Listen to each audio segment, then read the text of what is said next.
Computerized Start is brought to you by my awesome patrons on Patreon, and by your tips and memberships on Ko-fi. These and other channel supporters make my live streams possible. You too can become a channel supporter with tiers starting at just $1. And as always, thank you for all your support, including sharing, chatting, liking, and subscribing. Now roll that famous logo animation!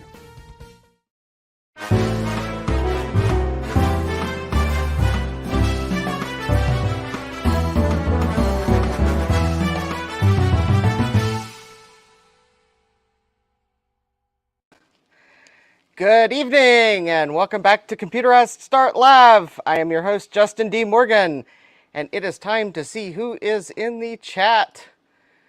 Hopefully the audio is coming in loud and clear, because I know the Maciac crew was having trouble with their audio. So it looks like we have Dave's Vintage Apple Tech, Thomas Armstrong, Jeramy's Vintage Hillbilly Shack, Eric's Edge, Retro Techie, and that appears to be everyone in the chat, so welcome back to the channel. And I have something that, well, you know what it is if you saw the thumbnail or the video description. So yes, I'm getting indications the stream is going well, so hopefully YouTube or StreamYard fixed whatever problem it was, or maybe it was happening with a different ingest server than I'm using. Oh, distinct possibilities. All right. So, tonight's project is the, let's see here, yes. Tonight's project is the Apple IIc that is the parts Apple IIc, the parts Apple IIc, because it actually works. And the project for tonight is to open it up, see what's inside, see what maintenance needs to be done. I do know the floppy drive does need to be lubricated at a minimum. There could be empty RAM chips hiding inside of here. There could be spiders hiding inside of here. Ugh. For all I know, Alvin and the Chipmunks might be hiding in here. Haven't seen them since the 90s. Figure they might be hiding somewhere close by. Just kidding there, I doubt they're inside. Yeah. Well, I hope your next band is successful, Eric. And if not, at least you'll probably have the distinction of being the only band named that. And now I'm trying to find the screwdriver that I sure thought I had on my workbench. This is what happens when I clean my workbench after streaming. Nope, that's not it. Well, worst comes to worst, I'll just go grab... No, I won't grab a spare. Of course, that also reminds me, I don't have side cutters. All right. Hold, please, while I attempt to locate... Surely... All right, it's oh, there it is. It was hiding behind the Apple IIc. So, I don't know if there is anything folks can tell from this, but this is the Apple IIc. I guess someone was saying you can tell that Steve Jobs worked on this because otherwise it would have probably just say Apple IIc on the bottom. It is serial number D490S, and I believe the letters you can't see are 1C. I have no idea what that means in terms of when this was produced. It is model A2S4000. So I don't know how late or early this was in the product run.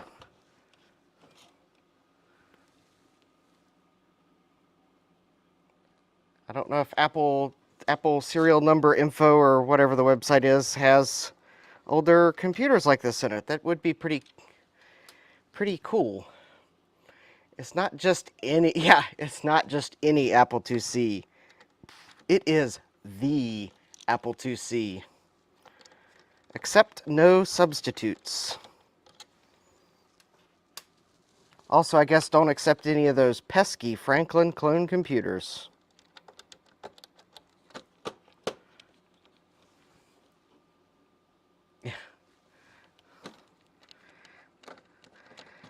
Yes.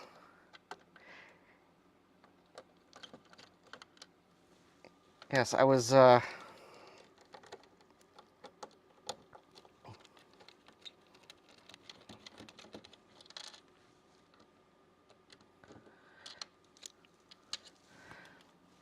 I just happened, I guess, noticed that the Apple Vintage Preservation Facebook group changed their, I guess, made a mod their group rules today, and I happened to notice that for some reason the excluded topics include Franklin clones, although apparently every other clone is valid on discussion points. And I was curious, is there something infamous, other than, of course, Apple sued Franklin and they can't make computers, but I just thought it was interesting that it's like, I thought the Franklin computers were just as compatible in some cases, except the later ones, which maybe that was the excluding factor. So Jeremy, your 2C serial number is D440A5A. So if the numbers are in sequence, then this is a slightly later one, probably.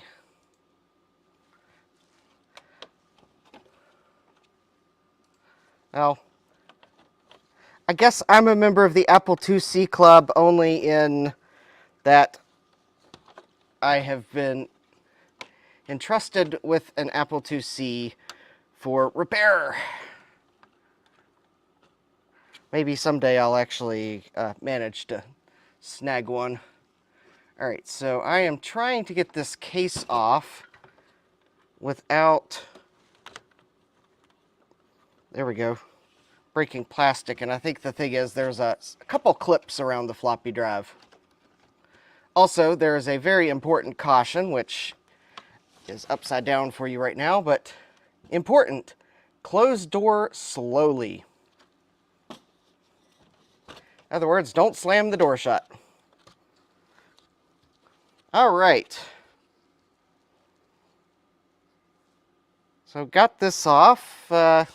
Actually, there's like a mesh underneath the grill slots, probably to keep things from falling in. And actually, that looks fairly clean. So that's pretty nice. Yep, the keyboard is missing a key, but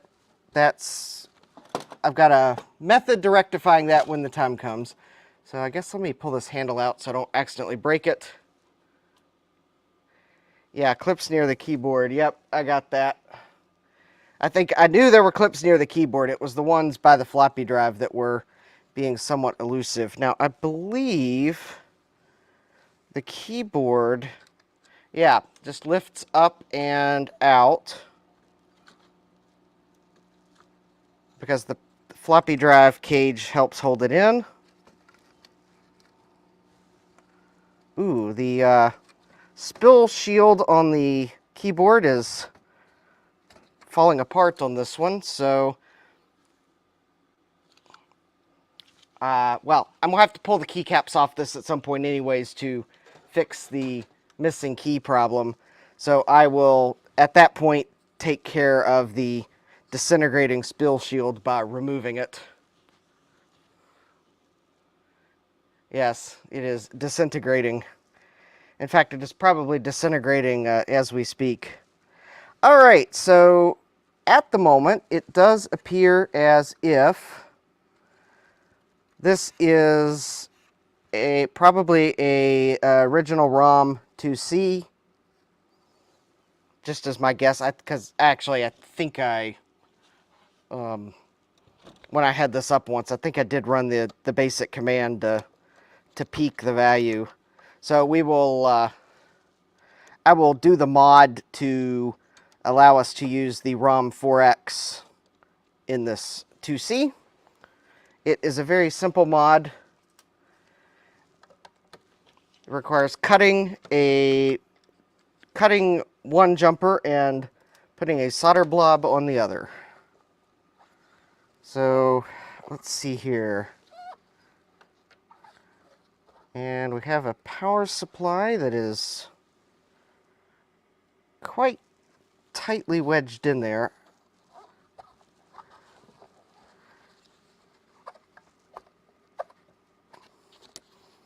Actually, it might need to just put some deoxit in there to remove that.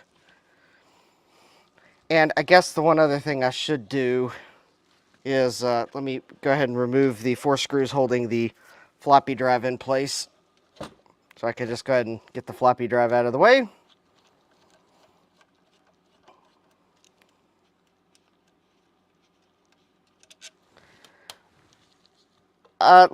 Yeah, it probably will come out with just a little wiggle, but let me, let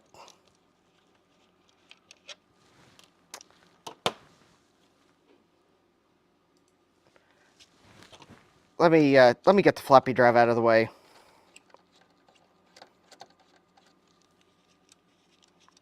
Cause it will let me grab the power supply better on both sides.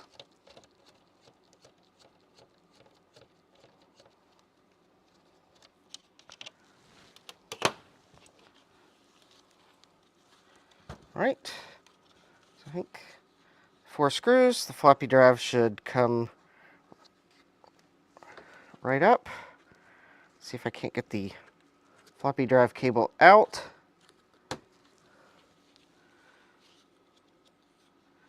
All right, it is a floppy drive made by Alps Electric. The belt, actually the belt looks like one of the reinforced belts. And actually the belt looks like it's in good shape. So probably will not have to do anything about the belt. So this floppy drive may be just a lubricating the door mechanism, and I'll give the heads a good clean while I've got the cover off. But let me set that off to the side. So now I can give the power supply a gentle wiggle while I admire the RAM chips here. Is it broken yet? Nope, it's not broken yet. In fact, actually, I'm leaving everyone in suspense about those RAM chips for a moment. I will zoom in, but I'm going to see if I can just gently wiggle the power supply out of the slot. Is there another screw that holds it in? I thought it was just 2. All right, let me, all right, I think I am going to put just a little bit of deoxit. See, that's deoxit fader. There we go, deoxit gold, because that is a gold contacts.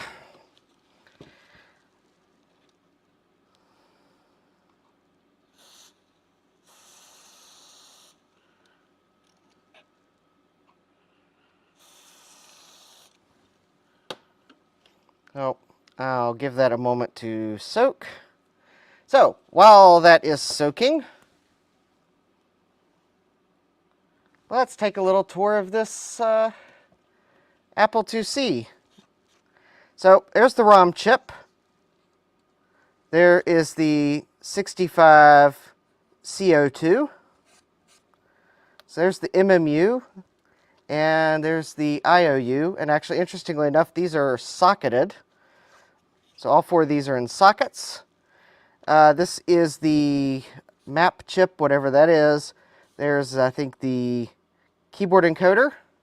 Oh, keyboard encoder, because there's where the keyboard plugs in.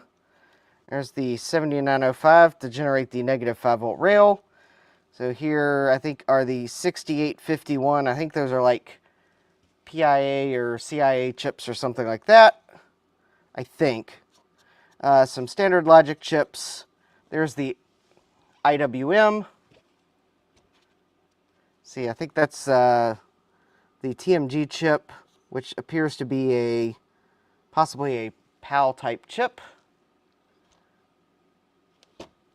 There's the character ROM. And last but certainly not least,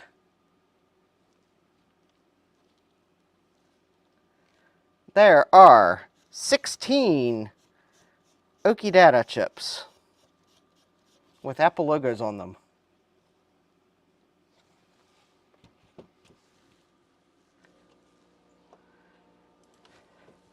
Yes, Jeremy, that is a great pro tip, and I always do that.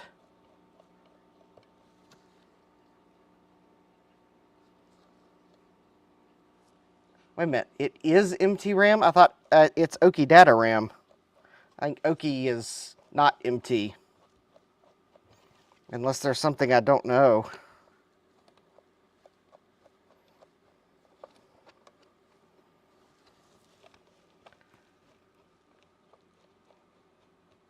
Alright, that power supply is just really... I may have to slip the motherboard out of here. Let me just wiggle it a little more.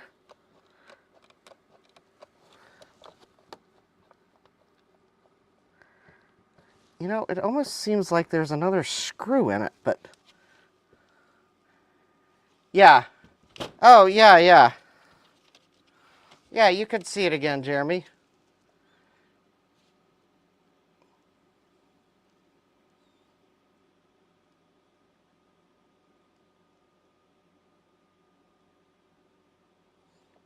So there's that RAM. Yeah, and those are all Oki chips.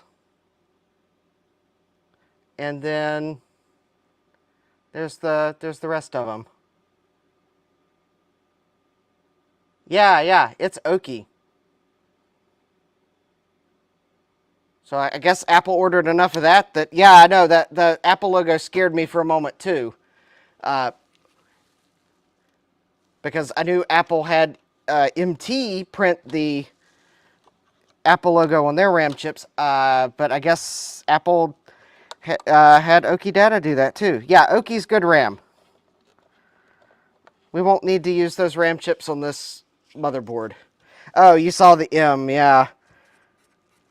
Yeah, luckily that M is just part of the part number, not the...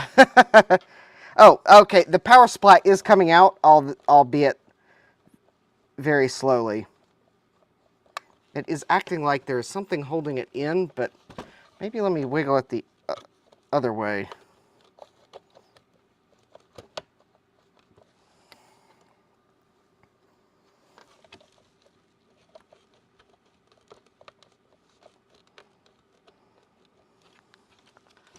Oh, interesting. There's I just noticed there actually is a crack in this case, which I didn't realize before. But it's not a... Oh, actually, I think it's been there because it looks like someone has glued it in the past. Lift, okay.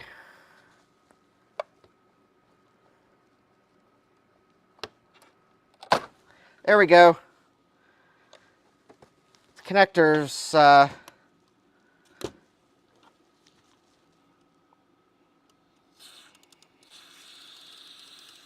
well, that power supply has probably never been out of this computer, so it was probably a oxidized socket. I just put a little bit more of... Yeah, we'll take a look at the bottom of it. Yeah, I'll take it out because I do want to do the mod to use the ROM 4X, and I don't want to do that in the case. But yeah, I want to take a good look at it. So, ooh, the this chip here that was disintegrating on your other one, I can actually read the part numbers on it. So might be able to actually look up and see if there's if it's a generic part. Looks like CRL8420W. And then I think that 3431001 is the Apple part number. So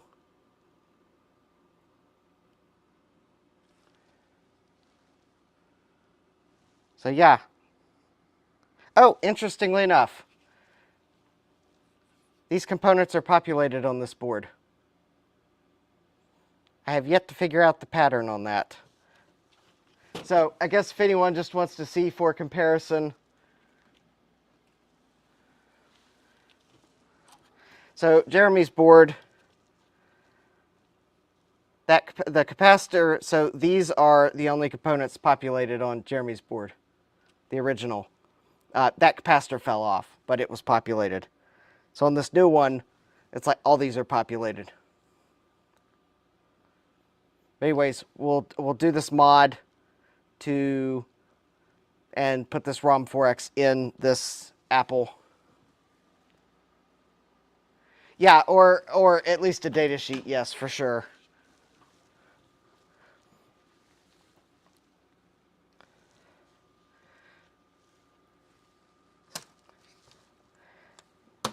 So, all right, so let's go ahead and, oh, I was wanting to, oh, okay, well, I don't know what power supply that is because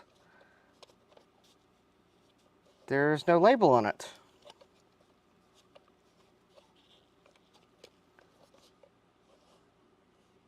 Interesting. Oh, maybe the label is... Oh, I bet you have to take this RF shield off to get the label. Let me see here if I can figure out how this RF shield comes off.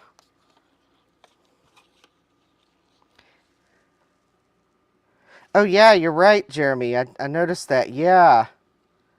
This is a... Yes, it is in a different place. This might be a...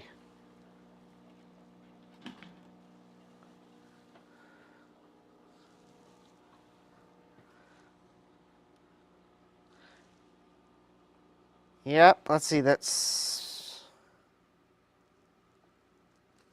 Yeah, there's actually a... Oh, interesting. I'm looking. So, there's an oscillator here on the original board, but I can see that there's pads for a logic chip there.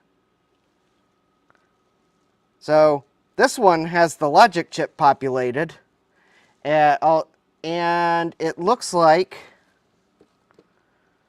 well, I can't see... Actually, it does not appear as if there's a spot for that. Oh. Let me see. Where's that chip? Oh, that crystal oscillator is in for the pins for that logic chip. Interesting. That is very interesting. And that's a 555 timer down there. Yeah.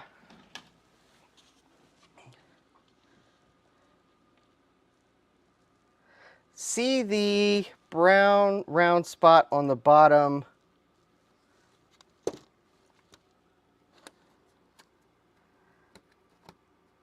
Oh, yeah. I think that's a rubber pad that goes under the power supply, and it looks like the power supply was rusted to it. Yep, that's why it was probably I was having so much trouble getting it off. So, all right. I was wanting to see what power supply this was, but we can hold off on that. All right, let me get this board out. So I guess the good news on this board, I don't need to replace RAM chips, so that's a plus. So those RAM chips we can devote to the original board. If I get the original board far enough that I've got it working, then we've got RAM chips to replace the MT RAM.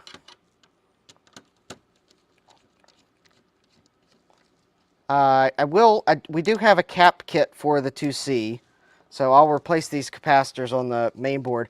I don't know if the cap kit we bought for the original power supply, if that's the same power supply. So I'll have to get the RF shield off this power supply to know for sure. All right, interestingly enough, these front screws do look just a little bit rusty. So I'm hoping that's not... I'm hoping I don't find something really scary under this motherboard.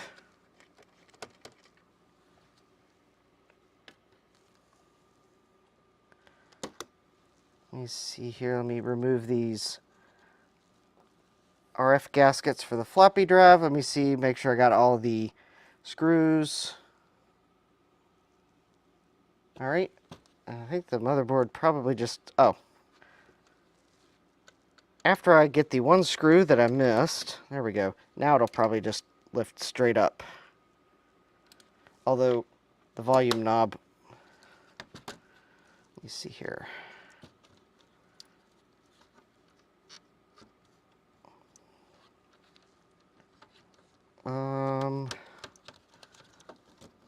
Oh.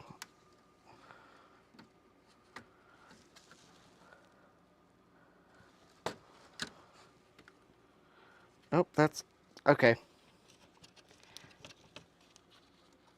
Yeah, empty yeah.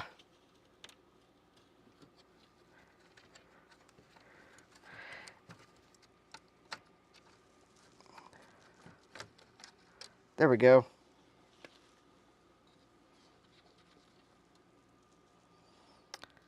Okay, so here's the paper that goes over the RF shield. I see there's another bit of disintegrated spill protector too. It does look like the RF shield might have a little bit of rust on it.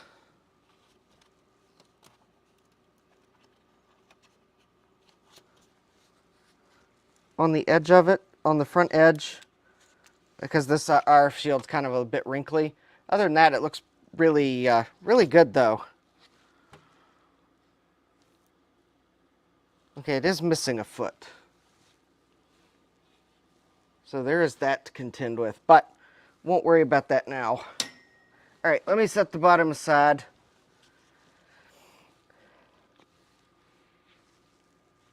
Yeah, it kind of looks like this might have had just a little bit of water get into it at some point. Maybe someone spilled got a drop of something in it. Because actually there was a little bit of rust on this one key. So I'm wondering if someone maybe just spilled a little bit. Or maybe it got a few drops of water in it, because it doesn't look like it's too bad. All right, but so let's see here. I think the first thing I want to do is, well, I guess I'll go ahead and let me pull the cap kit out.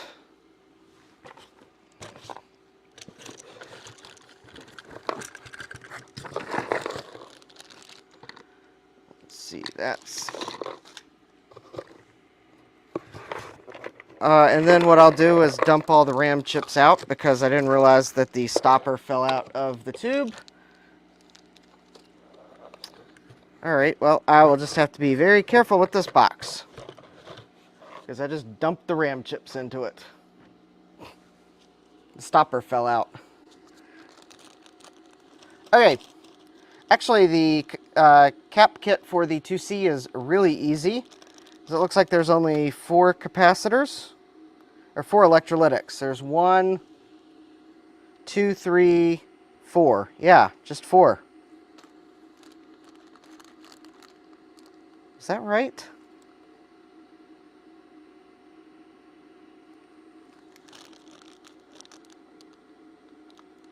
$35, 33 microfarads.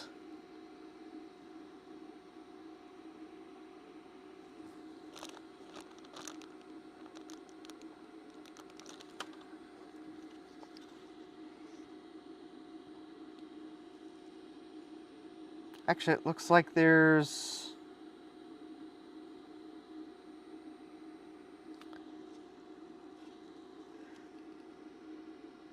1,000 microfarad, 25 volt. 1,000 microfarad, 25 volt. Okay. So this small replaces that big one. And then there's a radial that I don't know what it is. And then there's 2 axials that are...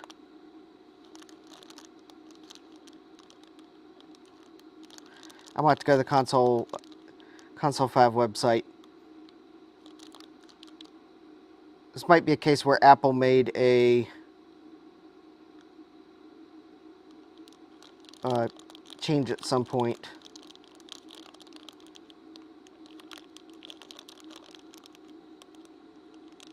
Those are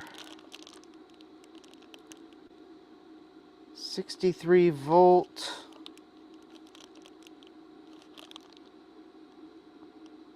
$10 microfarad. Oh, okay. Those must be for these 2 caps here. Alright, but let me go to Console 5 because one of the caps does not match what is there, but sometimes they have to make substitutions, and they usually note it on their website.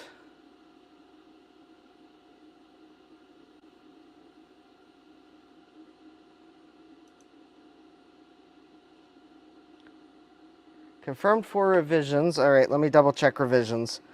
612.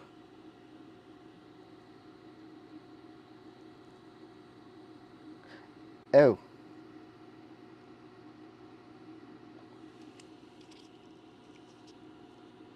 Oh. This,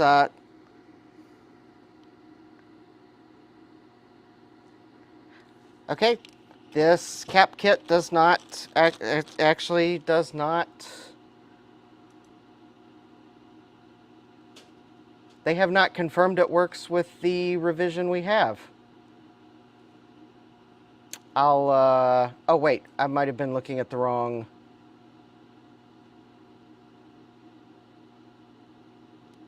Yeah, it says this cap kit is, oh, hey Joe.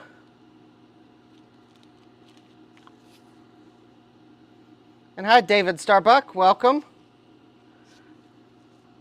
Let's see here. Yes.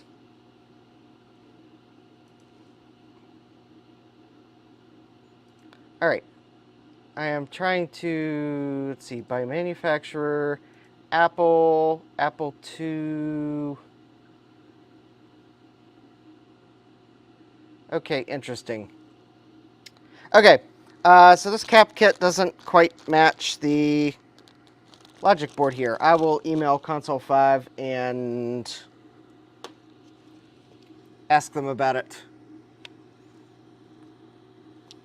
Although, let me see if it matches Jeramy's original board, which is a revision.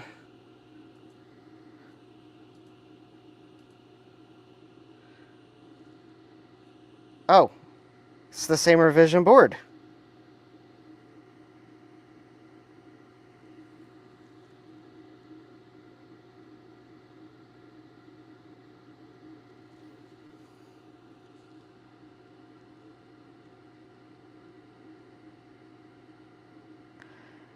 Oh, interesting. I think I see the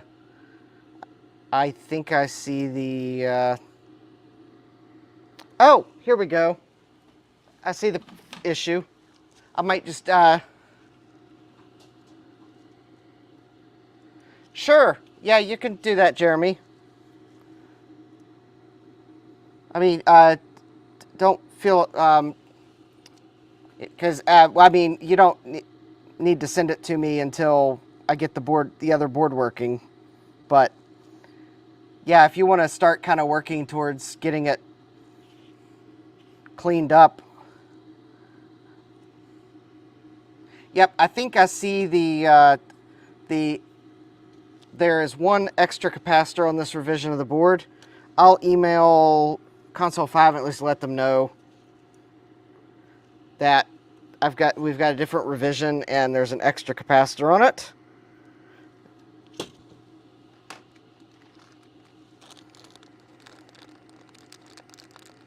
And I might even see if they've got the, yeah, okay. But actually, I can, I realized there was another electrolytic. So I can replace this one, I can replace this one, and I can replace these two. But it looks like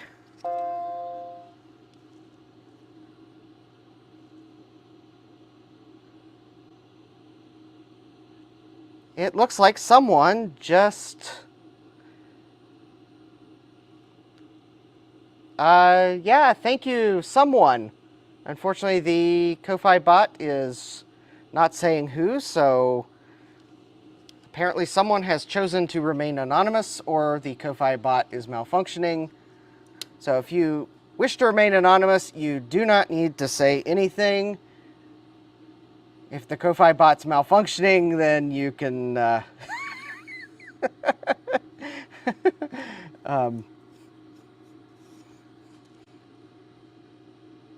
Oh, David Starbuck, thank you. Thank you. That will help me get the floppy EMU I need. Ah, I'm about 25% of the way towards getting one. Yay. All right, so I'll let Console 5 know that this revision of the board has an extra cap, and maybe they'll take that input to maybe add, because I know some products, for some revisions, there's an extra cap, so maybe they'll can add a like a check mark or something to their Apple IIc cap kit to let you add the extra cap to your order. So I don't think I have one of those on hand, but I will recap it when I can get a hold of that cap. Hi, Jay. Welcome. I was about to put Claris to work.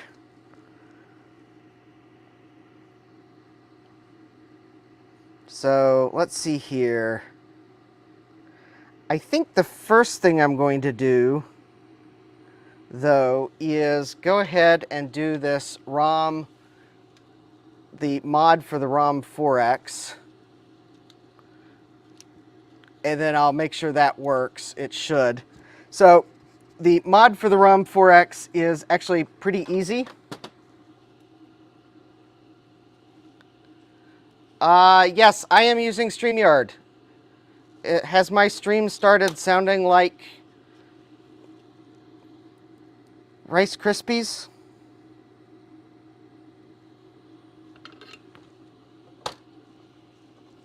Because if it has, then I will make sure I smash that thumbs down button when I end the stream and they ask me how did it go.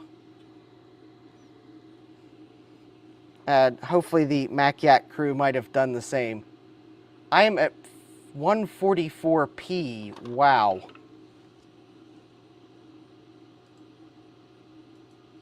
All right. So while I wait for my soldering iron to oxidize faster, I'm going to go to YouTube Studio here real quick. I'm going to mute the tabs so that I don't create an echo. I am going to go to my live streams. I am going to go to the control room, and I am going to see if YouTube is giving me any warnings, and they are not. I am wondering if YouTube might be having the problem. So unfortunately, yeah, technology's great until what part of it decides to just malfunction. Anyways, so to do the mod for the ROM 4X or for using a larger ROM, we have to cut one jumper and solder another. So I am going to just put a solder blob here at W2. It comes, on this revision, it is open, but we need to connect it.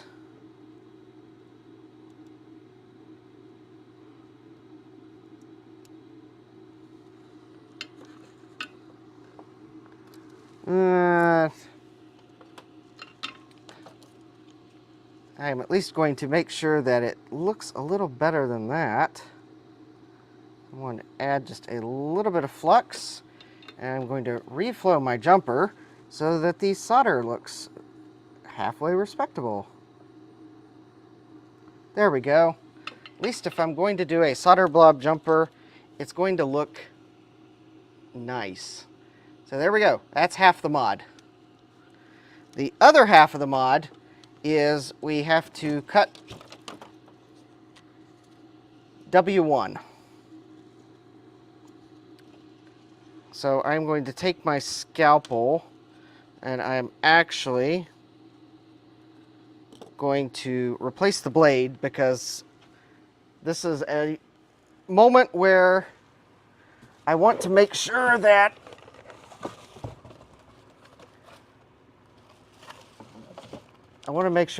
it is a good cut. Actually, I'm going to put the original blade back on the knife.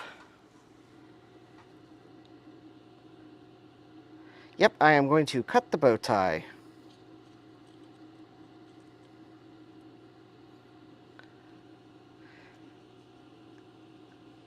Hey Steve, welcome.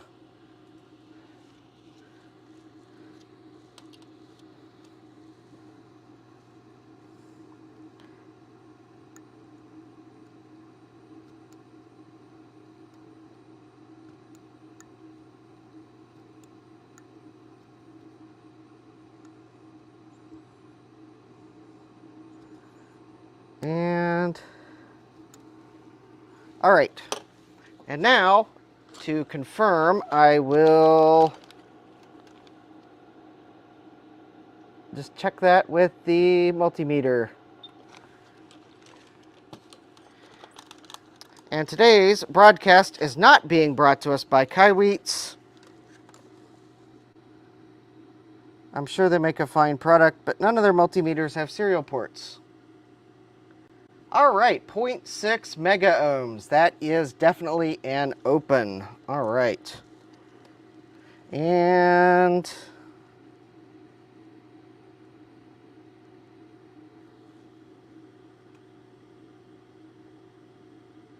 that is definitely closed. All right.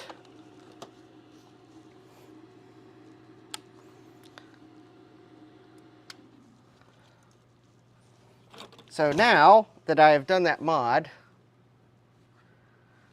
the original ROM will no longer work.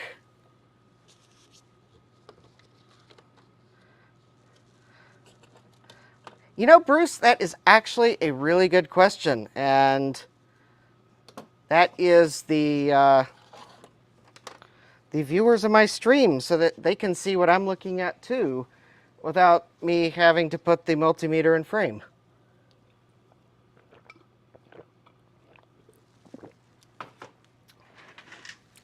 I mean, maybe one day I will revert back to old technology that doesn't require a software program to show the multimeter output on the screen, but at the moment,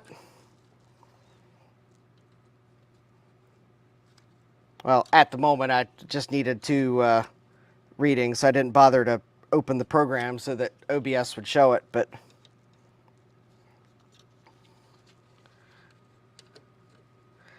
I know, though, Bruce, it is very tempting. The Kaiweets multimeter, fully featured at a budget price. I mean, that is a very compelling sell.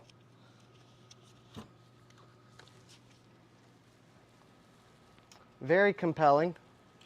And I do know that several of the people in my chat are proud or happy owners of the Kaiweets multimeter. Either the, you'll have to remind me the model number because I don't know it off the top of my head, or one of their other models.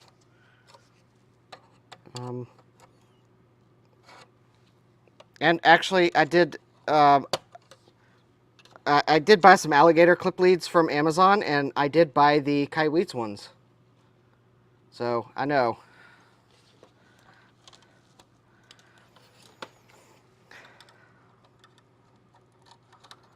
And I guess the other thing is I don't think my fluke meter beeps.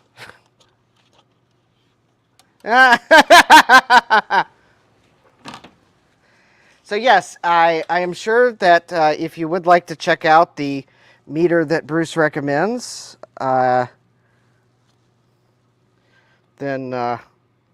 if you do need a multimeter, I do know that the used benchtop fluke meters are not for everyone. So I would, if you do need a multimeter, I'm sure Bruce could recommend a Kaiweets model to you and possibly even point you to the place on his website or maybe a review video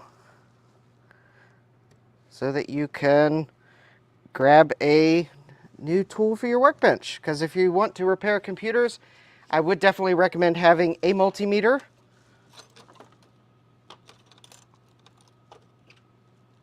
Kaiweets is not sponsoring this video. However, I have seen other people use them, and they do appear to be a very attractive Kaiweets multimeter. Yeah, the Kaiweets KM601. So, yeah. Yes. Yeah, the reason is my limited workbench space. If I had a bigger workbench, then I'd probably be more willing to have a multimeter like on the work area. I really need to have the multimeter off to the side. I really could use some longer multimeter leads, honestly.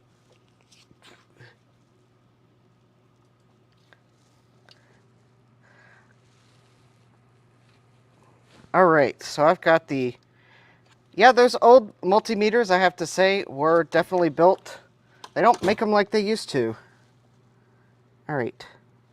I did kind of bend one of the ROM pins in a way I don't really like, but I think it should be making contact. And if not, I will 2, 3, 4, 5, 6, 7, 8, 9, 10, 11, 12, 13. I will have sockets tomorrow, and we'll just put a single wipe socket there. So, all right, I would like to at least take a moment to make sure that the ROM mod works. So let me see here. There is the video.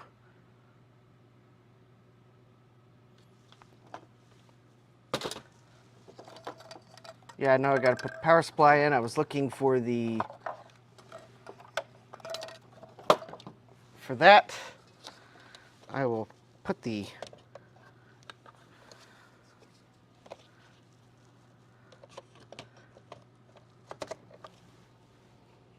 let me pause that. Put the power supply back in, plug in the power, which I believe is that one right there. Yep. I'm not even going to bother plugging in the keyboard at the moment because it's totally fine if it runs diagnostics when I turn it on. And let's see here.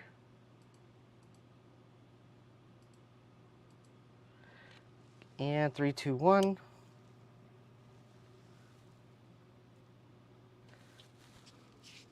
Oh, I did not plug the speaker in, but okay, that does look like it's running diagnostics. I'm just going to go ahead and let it run its diagnostics while I just double check that I have not missed anyone in the chat. Oh, I think, hi Roger Jones, I missed you entering the chat. Yes, thank you, Dave, for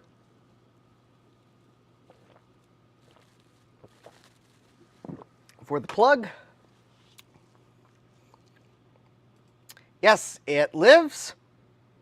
I successfully completed the ROM mod. Hi, Alex. Welcome. So, we'll let the... Actually, you know, this diagnostic might just loop. I think I fell for this at some point. Maybe I can plug the keyboard back in. Just... There we go.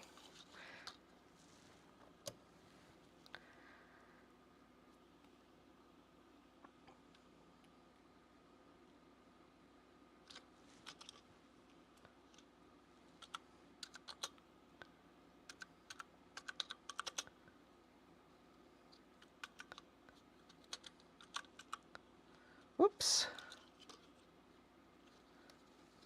Oh, yeah. All right, it does work. Does anyone remember what the command sequence is on ROM 4X to get to the... There's like a boot menu, I think, that's in it.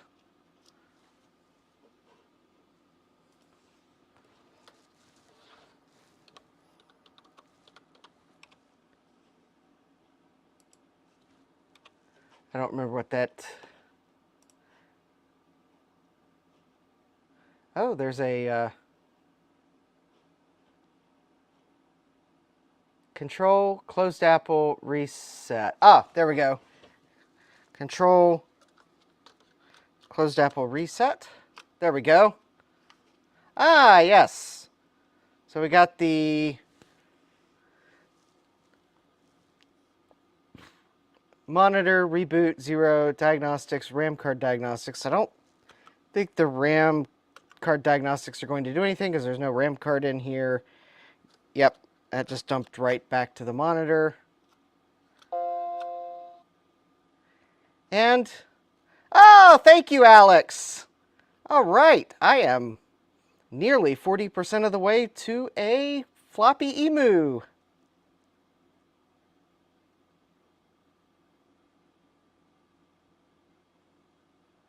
Yes, thank you. All right, I will... Oh, apparently when you are... Control, closed Apple, reset. Come on.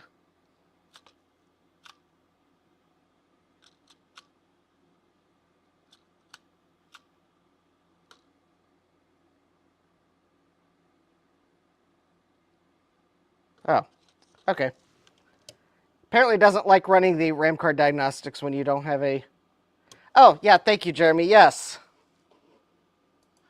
Let me try that. Control, reset.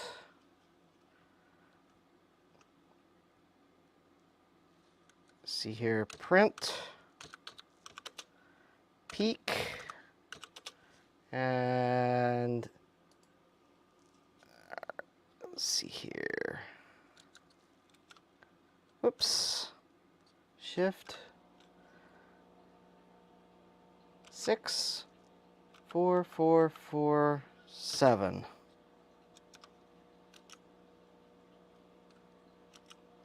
There we go. It's a 4.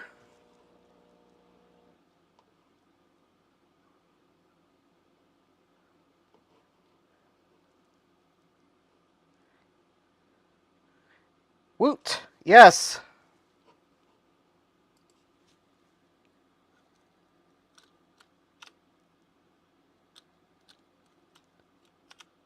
There we go.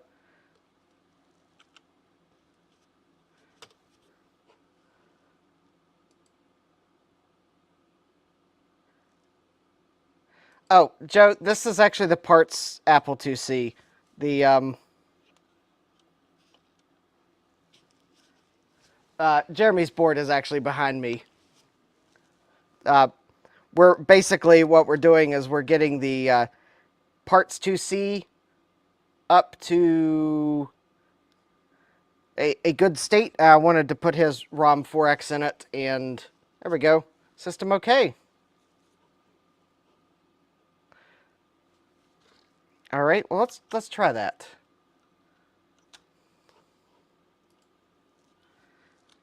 I know, because someone on a stream was telling me to put a semicolon at the end, and I missed.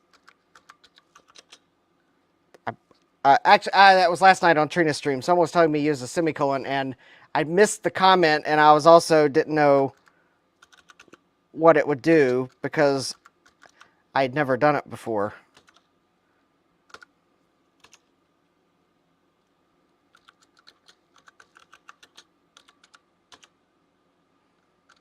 Or at least it was a long time ago.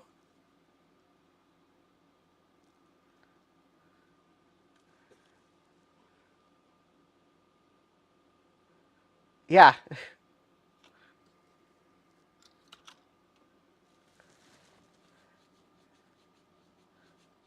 There we go. All right. It is... So, we got a ROM 4X in here. I will... probably what I will do is for the other Apple IIc, I'll figure out what kind of ROM chip that needs to go in, and I think I might have some. And I will I'll write another ROM 4X and put it in the other board.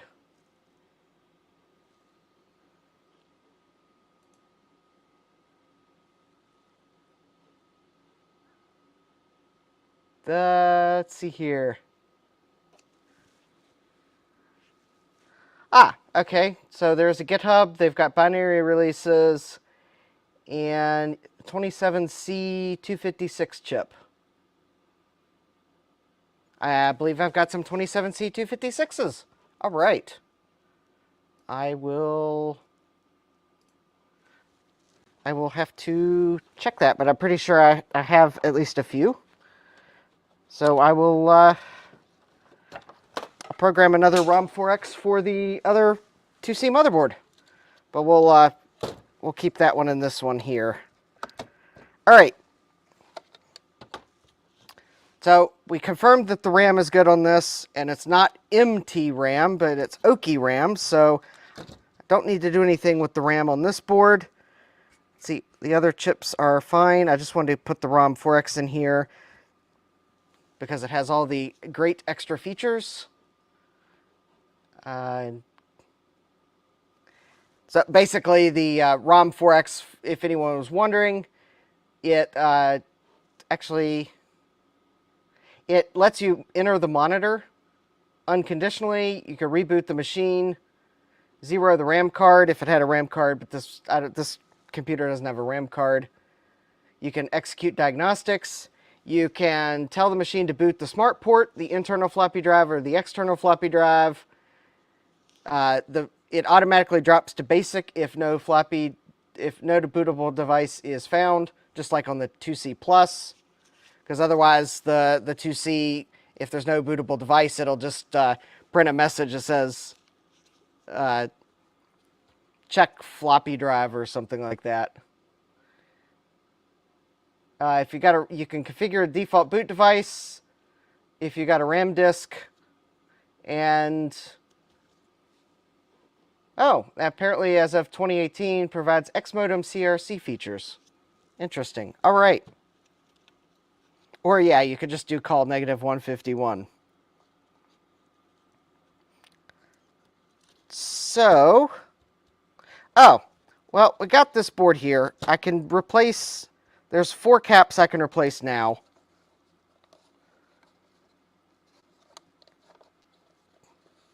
But I'd like to see what this power supply is, if I can get the thing apart. Because it looks like the step 1 is to get this RF shield off. And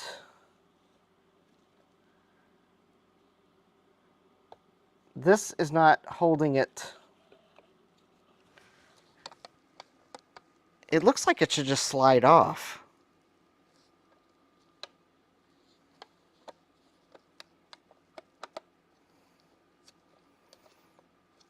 Although I think this screw, which I'm sure I'm going to regret removing here momentarily, but I think this screw might be keeping it from sliding off. So I'm going to remove it, and I'm sure that it's probably going to make some nut fall off of a regulator of some sort. Yep. There we go. Ah, it is the Aztec power supply. Which that might actually be... Well, we'll get this open and, well, definitely we got to open it now because there is something loose inside of it because that was the only way to get it apart, the RF shield off. Well, there might have been another way, but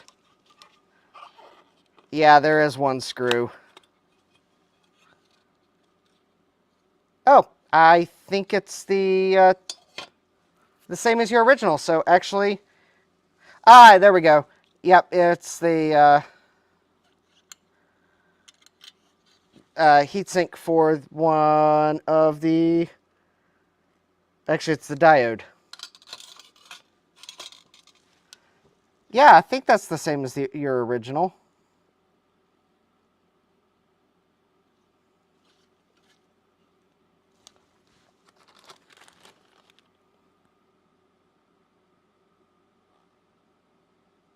AA...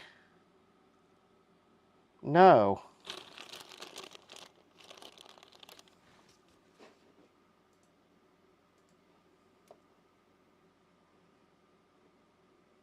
Hold on. So 6990230.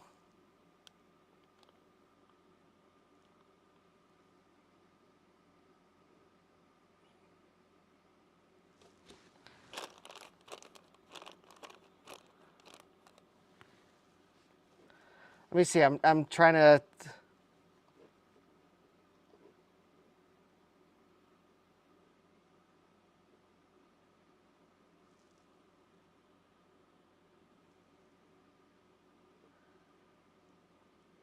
$699.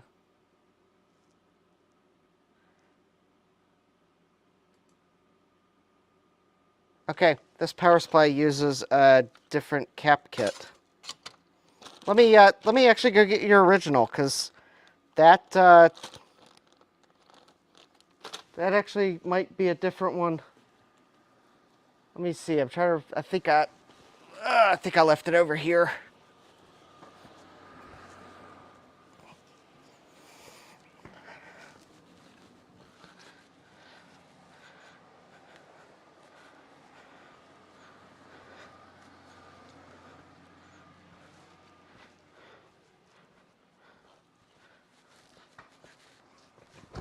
Okay, so here's the original.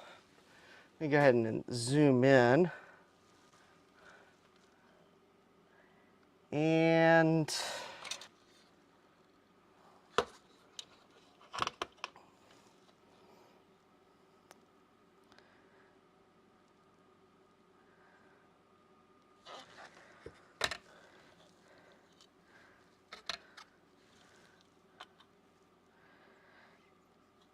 it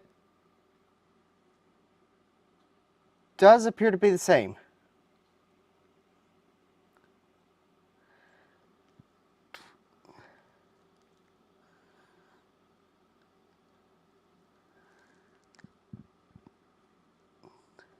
Yeah, let me take a good look at the power supply because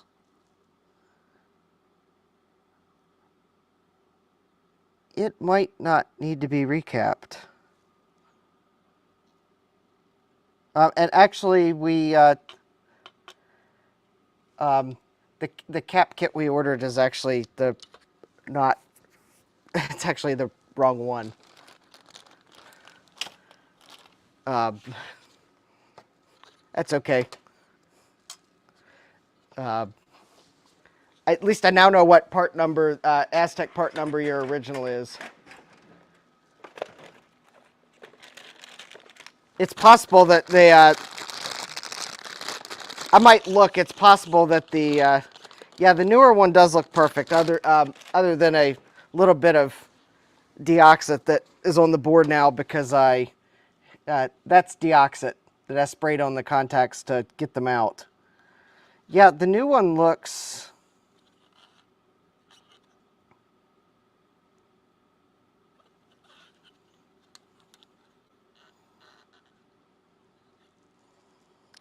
I do not see any signs of cap leakage in this power supply.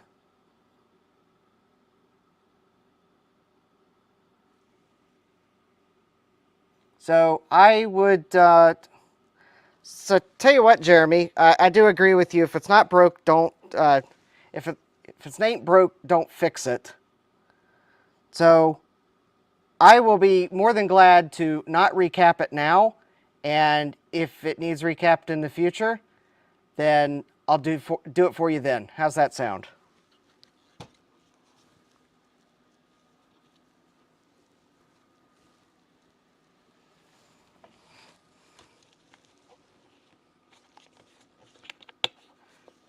Or I can get the correct cap kit and recap it. So it's your call. Because honestly, the only thing on here is the deoxit that I sprayed on it.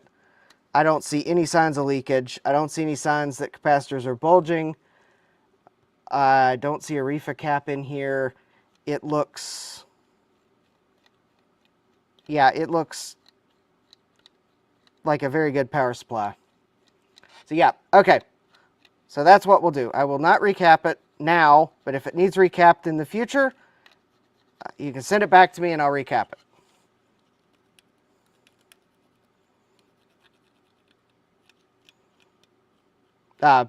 And we'll save the caps for the, we'll save the caps for the other board, which does need recapped. So if I can get it to the point where it'll actually work, then we'll save the caps for that board.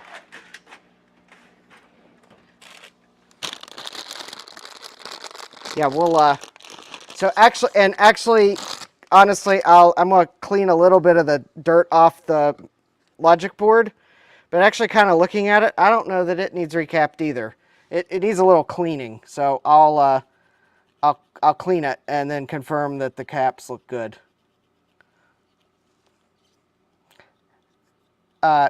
Joe, woot! Thank you.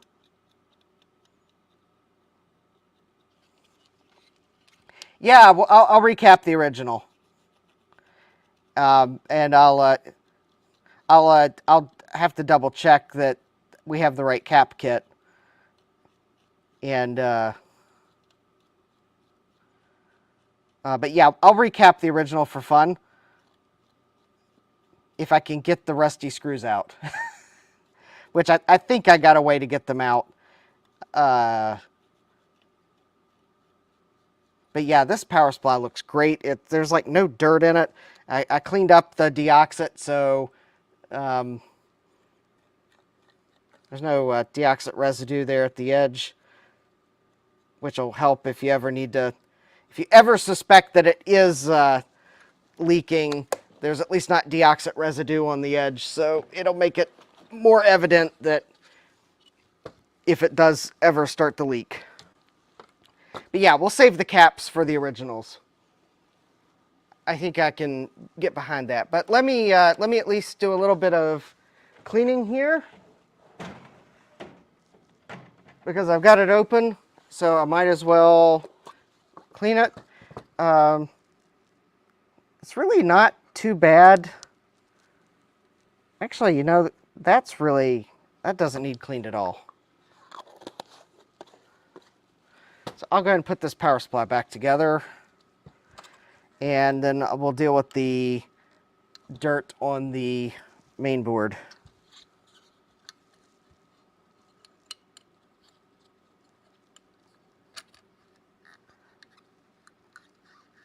All right, let me see.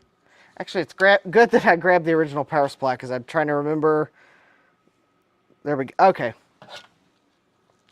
So I guess if you are trying to put one of these back together, the way this works is there's the clip, there's a little protrusion, and then the threaded screw hole.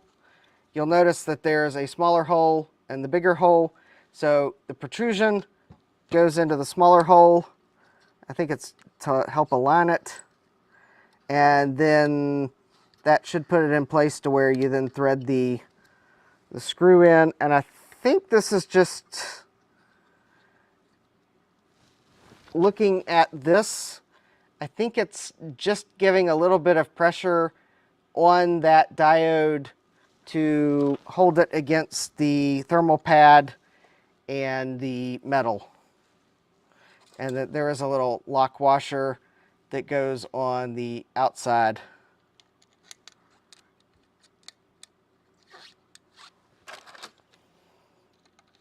I'm going to risk the, yeah, I think that's what I'll do to get it off, Jeremy. I don't have a Dremel, but I've got something that I actually discovered is just as good. Yeah, it's a pressure clip. Thank you, Joe. I've got one of those multi, or I guess the oscillating tools. I forget what they call them. I can just very carefully use that to slot the screws. Basically on the original, actually I've got the original right here. These screws are so rusty that the screw heads are just falling apart when I try to unscrew them. I tried putting lubricating oil on them and let it sit, and that didn't help. Hey Rudy, welcome. I'm putting the Apple IIc power supply back together. But not before I take a picture of the part number so that I remember what one Jeremy's actually, the original one actually is. All right.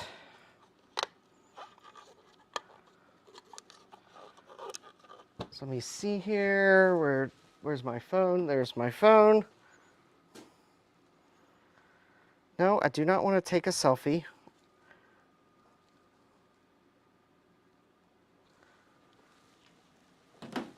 The more they make, or use a left, yeah, if I had a left-handed drill bit, I'll try cutting a slot in it. I don't know that, I know the left-hand drill bits don't cost much, but I'm also,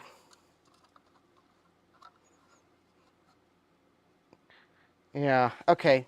This RF shield that was on the power supply there's just a little bit of rust on it.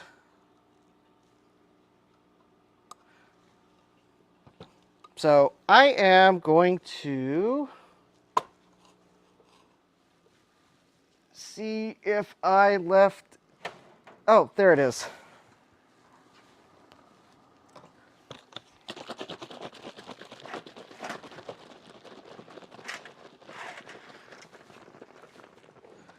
Okay. So what I'm going to do to that rust spot there,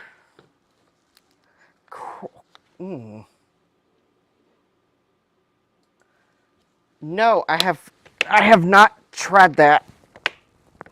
I tried something I had on hand. I'll have to go look for, I'll have to find some of that at the hardware store. Okay, if I can get the cap off of this.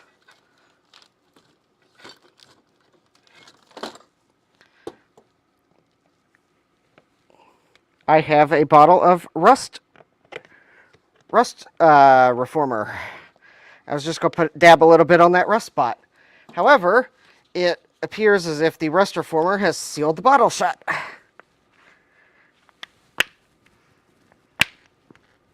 Oh, there we go.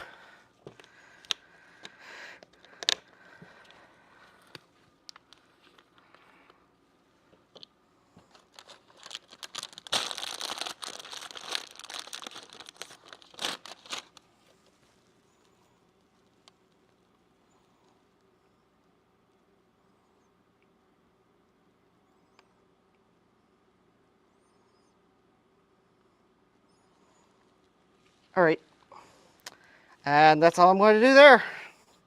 So basically this is just the same stuff you'd put on rusty metal. So it'll turn it into a protected paintable surface. And I might then dab something on top of it just to kind of seal it. The rest of the rust on this is just kind of superficial so I'm not going to really worry about it. But that was kind of a big spot, so I just wanted to put something on that. And this will just kind of convert the rust into something that will, that I might, I keep forgetting to do it, but I just gotta get a bottle of clear nail polish for if I need to like fix like areas like that and don't want to have to wait for UV solder mask or use a lot, because nail polish is, I think, cheaper than UV solder mask, and it'll just air dry. And for something like that, once you put it back together, you'll never see it anyways. So I'll probably just put a dab of nail polish on top of that to protect it and kind of keep the rust from spreading. I can actually, I can get green nail polish too. I can get nail polish in probably just about any color under the sun, as long as, well, probably Walmart, or Walmart's probably where I'll go get it.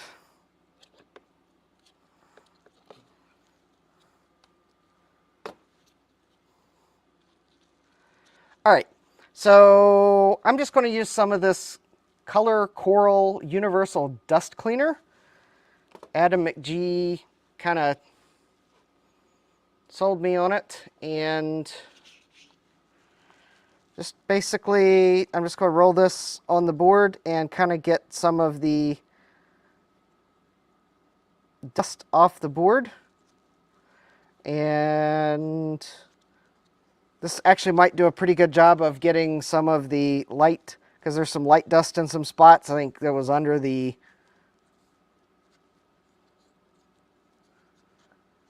kind of under where the grill was. Just kind of roll this over top of, it's more of that disintegrating spill protector that just got picked up. Yay.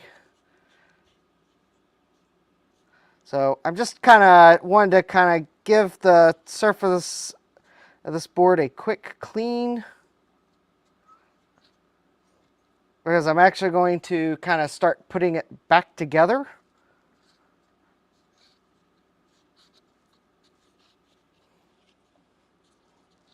And I thought I would just give it a quick clean, well, because I got it open, and I guess just in case I clean the board and notice something's wrong with it, now is the opportune time to fix it.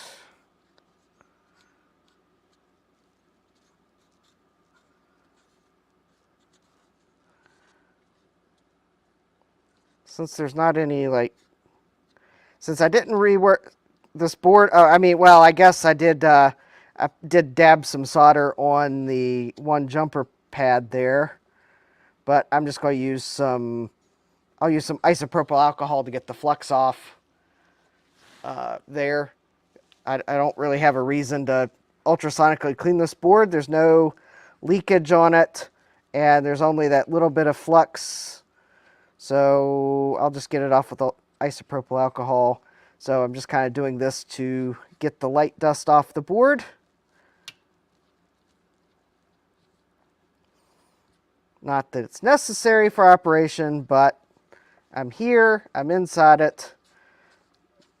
I think all my cans of compressed air have nothing in them. So I'll just kind of do this and get a little bit of the dust off, make it look a little nicer.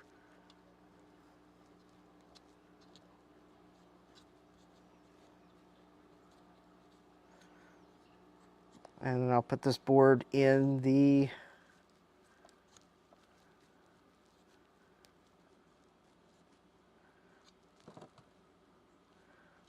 back in the case.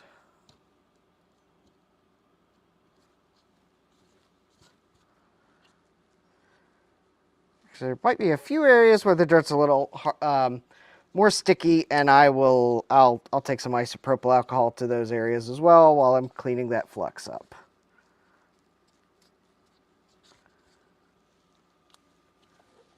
And I'll clean the rust off this rubber stopper. The bottom of the board's actually pretty clean. All right.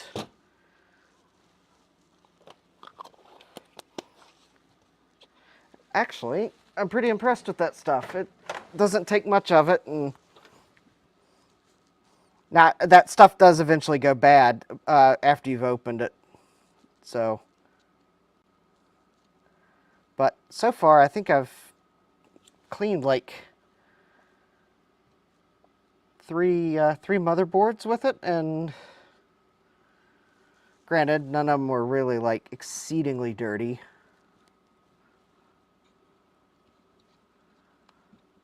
But I think I only paid like $8 for it, so. Yeah, I'm gonna get a pancake compressor at some point too.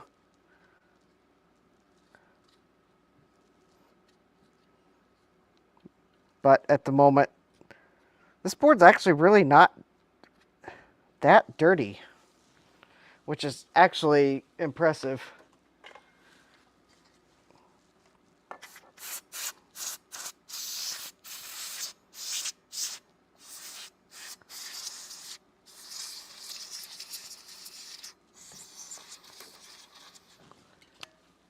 It'll let me use the last little bit in these for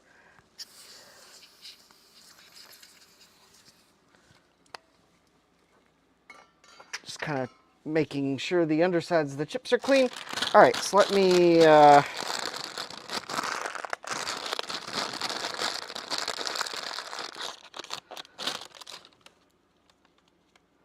no, I don't think anything will top your original 2C board. Yeah, this is yeah,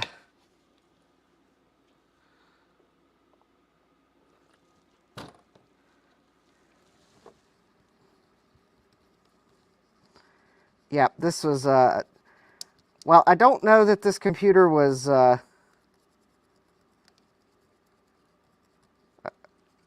don't know how it was stored, but I mean, it seems like it was at least stored in a semi-reasonable spot.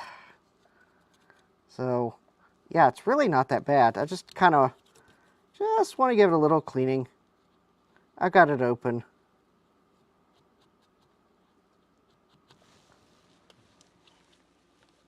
I might as well.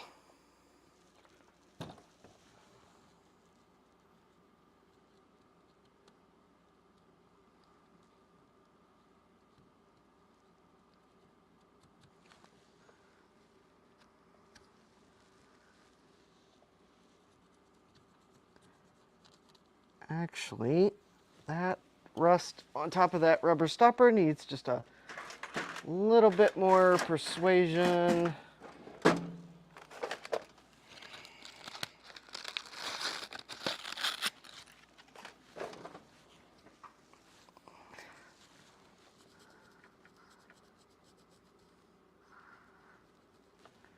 So I'm there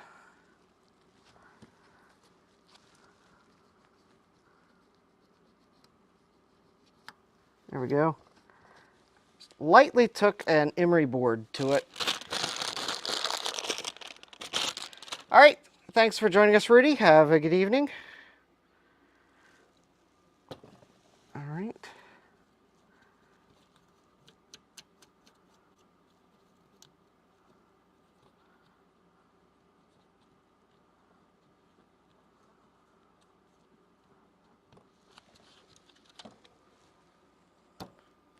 Okay, I just wanted to get the rust off that so that it wouldn't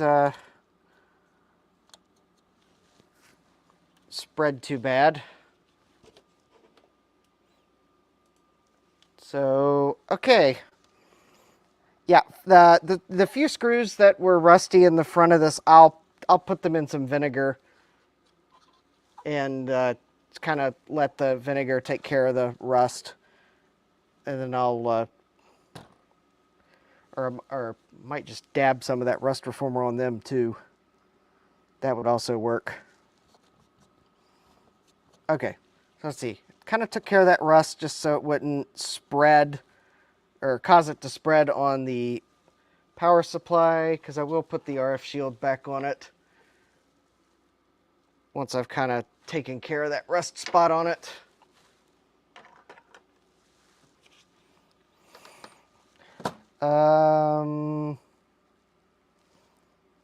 Took care of the flux, kind of took care of some of the dirt. There's just a little more dirt I want to...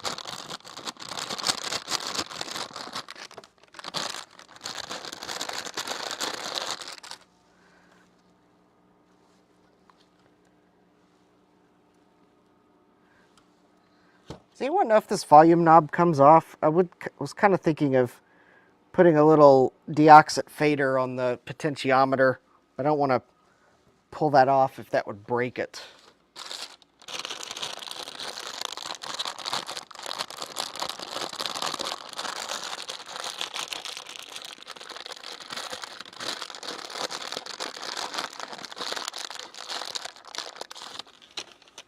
Just as a kind of a precaution in case it's just a little bit staticky. The deoxit fader will kind of clear any corrosion off, as well as lubricate it for many years of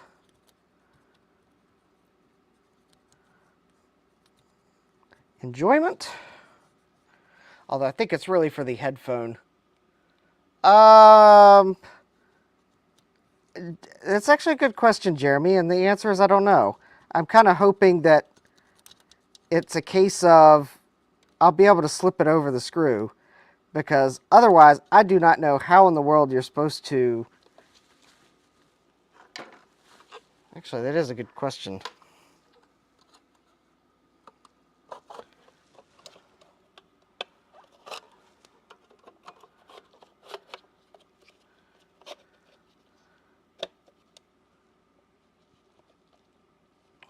Actually,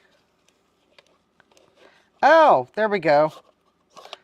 I guess I just didn't know the secret to getting it off. Yeah, so if you've got one of these and you want to slide it off without removing that screw,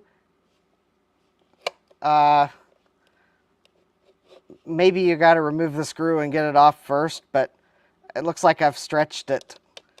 And there we go. I get it on and off now. So yeah, it might just be the trick of... you need to know which direction to slide it in. All right, so I have, let's see, that's the wrong side of the case. There we go.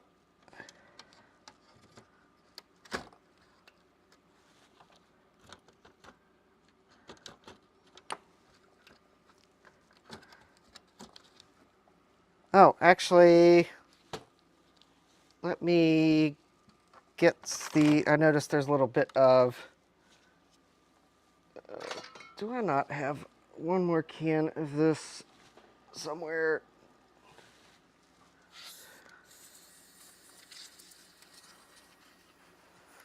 Nope.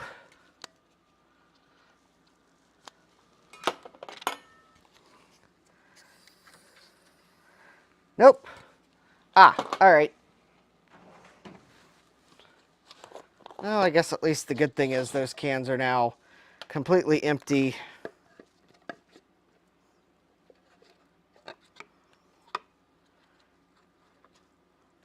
All right, I'll just use some of the color coral.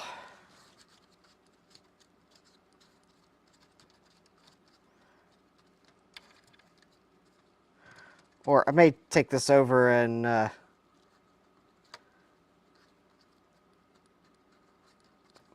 might take this over to the vacuum and yeah, I might have to vacuum the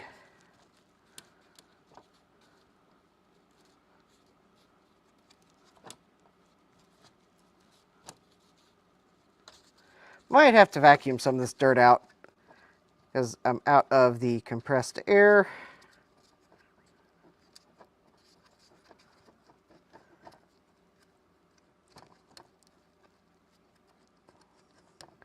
Despite the fact that the,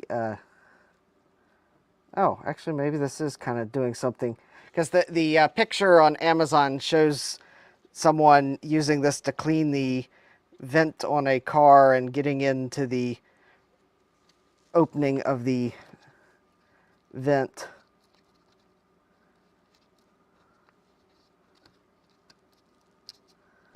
So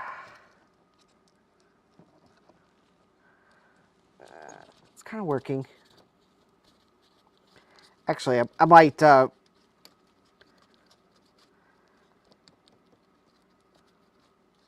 actually probably what I'll do is I'll wait till the stream's over, and then I will yeah.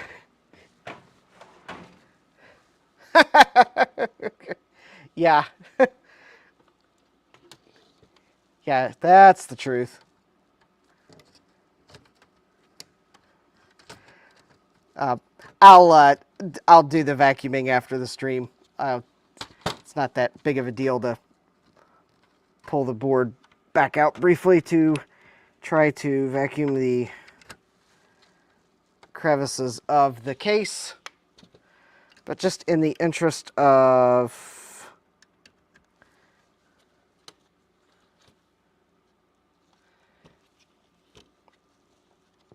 starting to put this back together so I can test it. So go ahead and put these two back into place. I'll put the screws back in later. But let's see here. Okay. So at the moment I'm actually going to, because I want to let that rust reformer dry, I will continue with the loaner power supply. I'll use it for testing, but now that I did a little cleaning, I guess I at least just want to double check that I haven't done anything silly, and then I'll take a look at the floppy drive. And let's see here.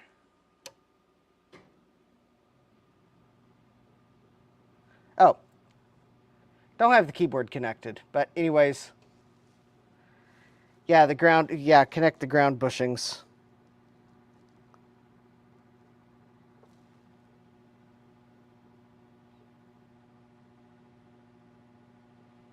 Yep, I think it's working fine. I'll stop that self-test. Go ahead and set this back to the side, and we'll pull the floppy drive out and take a look at lubricating it. Let's see here. So the belt looks good.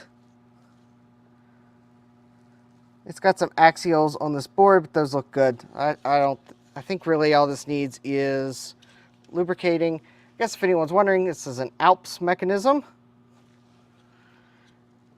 And it looks like if I take these 4 screws off, then I should have, hopefully that'll give me access to the moving parts for the door.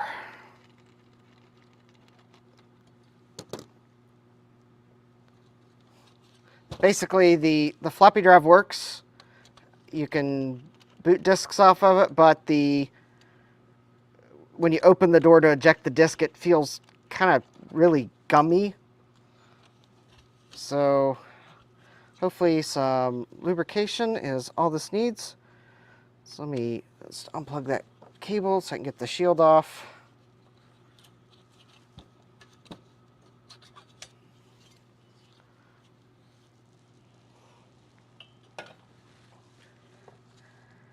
And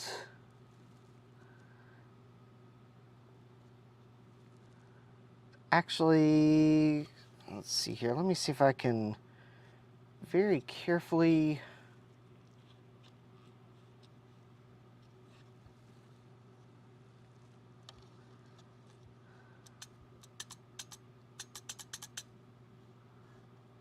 all right.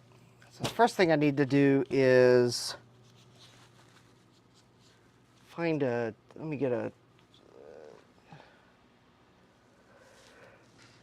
Oh, I don't have a floppy disk here. I'll go grab one in a moment.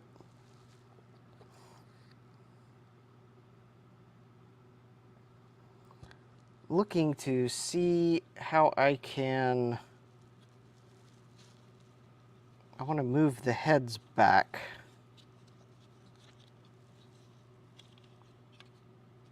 So there's the stepper motor.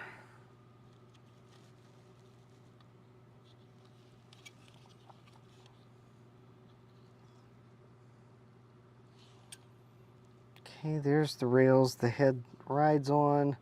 Actually, I think what I need to do is, yeah, lube first and then clean the head. Hey, Tom, welcome. Let's see here. So I'm just trying to get a good look at the... Oh, the door was closed.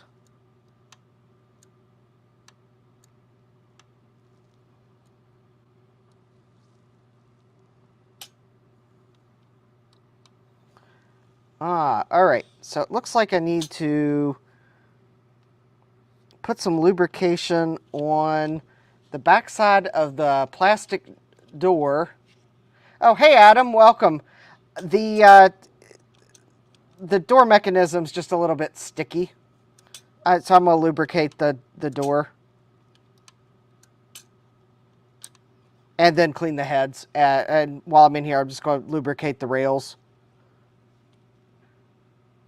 But yeah, it just needs lubricated, and I'll clean the heads while I'm in here. That's it. It doesn't need any... I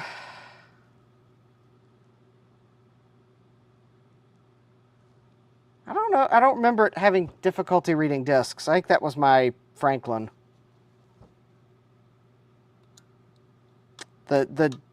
The door mechanism's a bit sticky, so I think it needs lubricated. It feels like I've got metal on metal and plastic on plastic. I mean, it could be, and I mean, the heads probably could use cleaning. Or head. I guess it is only one single-sided drive. All right. Let me see if I can't apply some...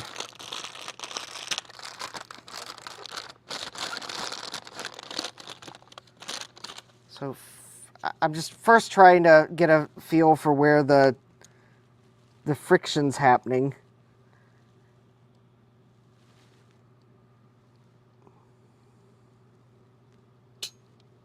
Okay. Oh, I can actually see it. So if you'll look, there's like the plastic faceplate on the back side of it. It looks like the metal carriage rides on the sides of it. So that's one place I'm going to dab some white lithium. Yeah, I'm lubricating and clean the heads and the rails. I got white lithium beside me. So I'm gonna lubricate this plastic here because it looks like there's a plastic on plastic friction there.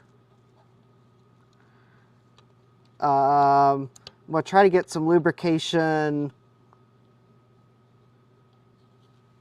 between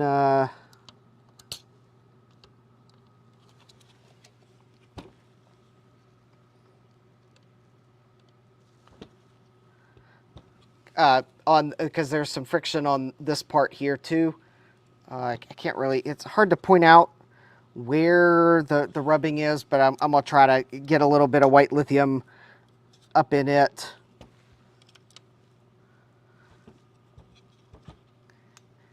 And then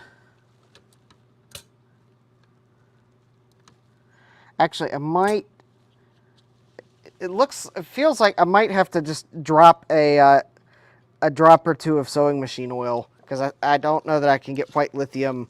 I see where it's rubbing now, this the door mechanism sliding between two pieces of the aluminum frame here. I don't know that I can get white lithium I don't know that I can get the white lithium where I need it to, so I may have to use a drop of sewing machine oil very carefully.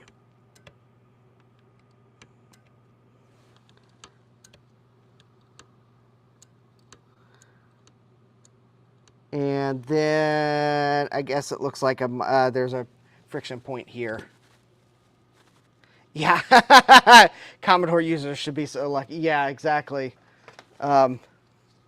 Yeah, this is actually...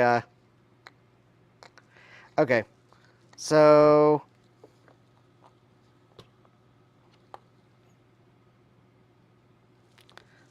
So let me try this. So let me get the... put a little... some white lithium on this plastic rubbing point here on the front.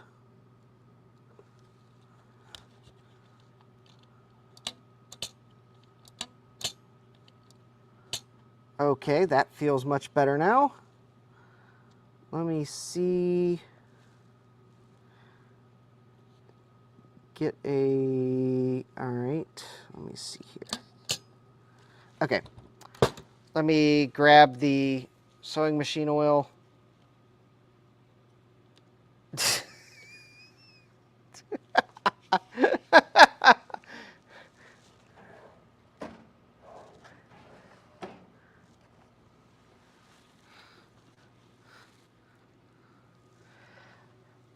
Ah, yes, Adam, you're down in Florida, aren't you, this week?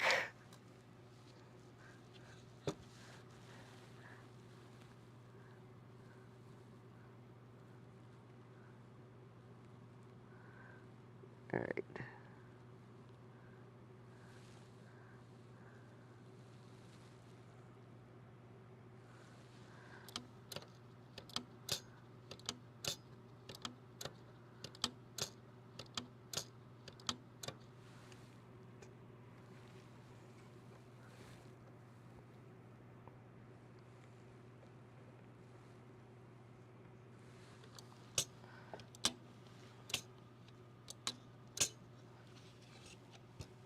Ah, taking a software break.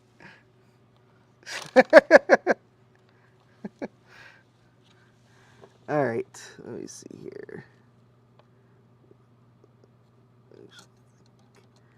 I think there's a friction there. And let me see here.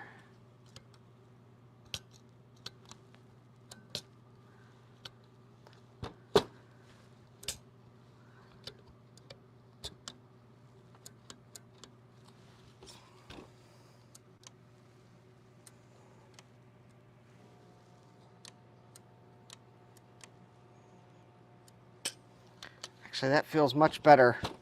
I think the door is still going to be just a little...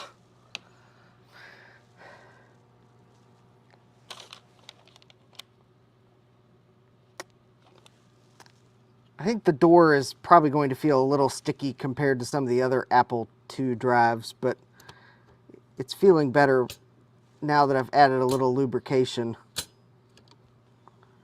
Let's see here, where were the other friction points?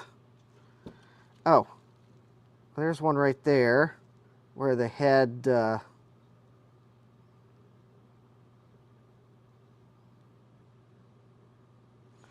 okay, because the head, this plastic piece there slides.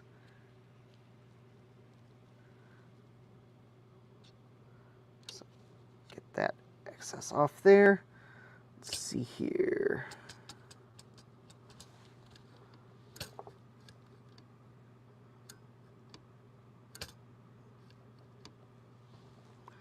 Actually, I think I could use just a...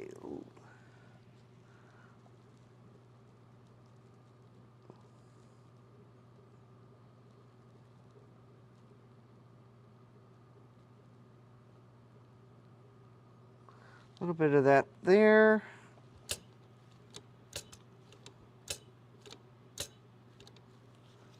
All right, and last but not least,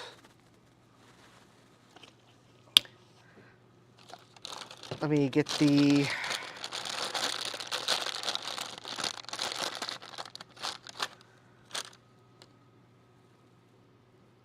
drive rails. I'm going to clean off the some of the old gunk.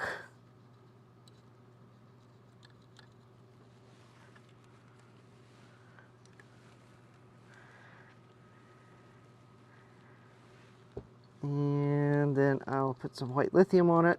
And then I'll actually put the drive in the computer so I can power it up, let it, I guess, retract and move the heads back and forth a couple times. I'll actually try to boot something, and then I'll clean the heads after I've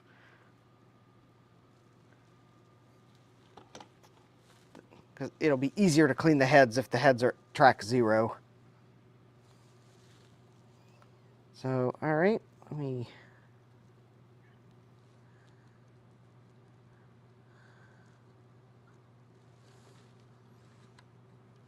Just putting a light amount of fresh lithium grease on the rails that the head carriage slides on.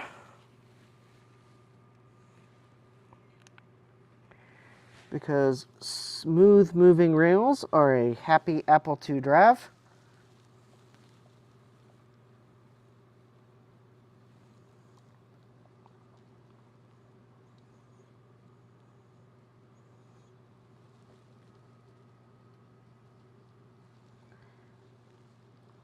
And all right. Yeah. I don't want to lick this grease. It's got enough warnings on the back of it.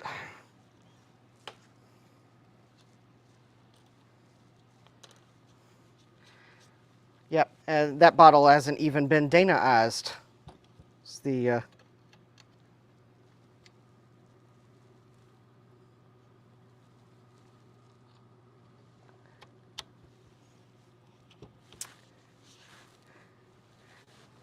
Dana Siberia's picture of the of the silica gel packet that says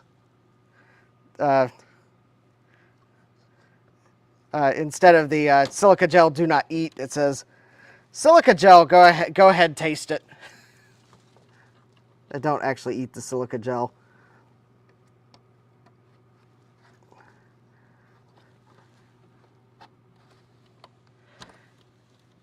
Yeah, I don't know what that lithium grease would do, but it's probably definitely not the same stuff that doctors prescribe for heart ailments.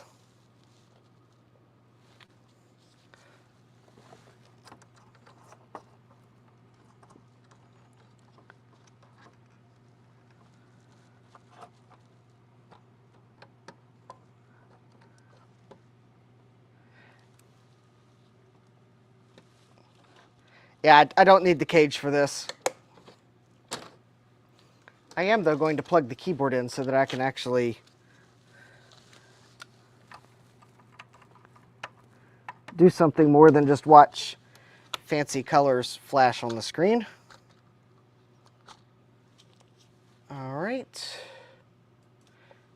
3, 2, 1.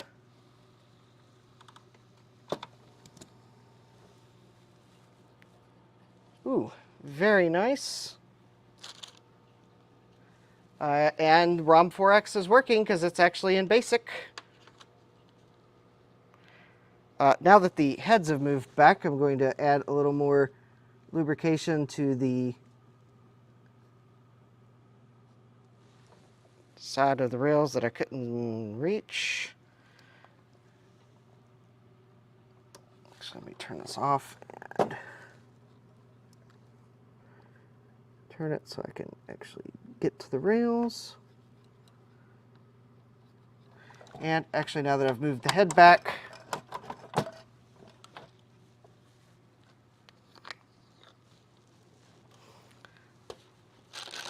and this is the part where you want to be, yes.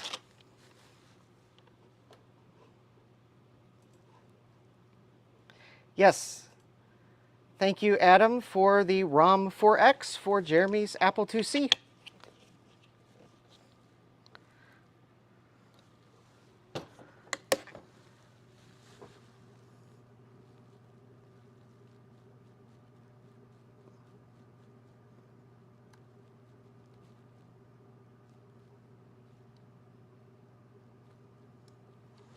Okay. Also, when cleaning floppy drive heads, you do not want to bend the heads very far at all. So if you bend them too far, then they'll never spring back into place. So, yeah, yeah, you couldn't hear the heads banging. I did hear them bang, but they were very quiet.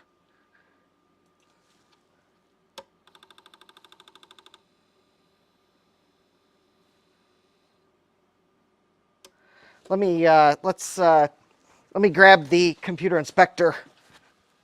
Let's let the drive run a few. And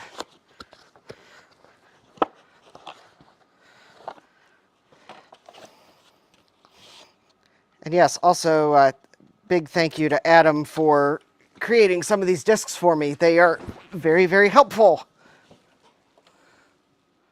So.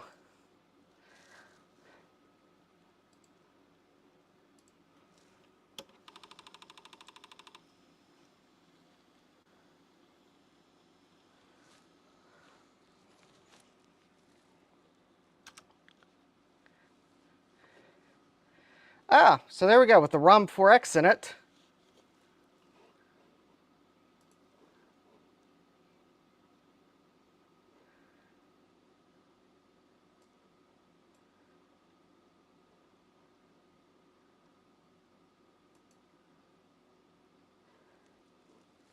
Interesting. So ROM 4X in it. We got an Apple IIc version 3. 128K memory. Let's see here. We got the disk drive test. So let me. Oh, there we go. That feels much better.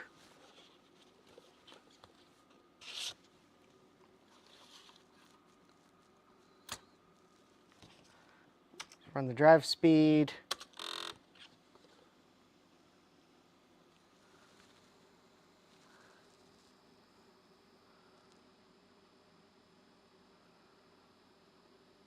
Yep, that looks good.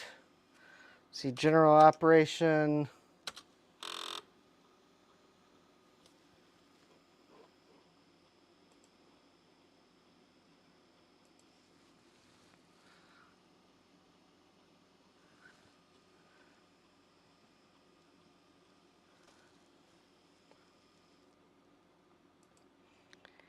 And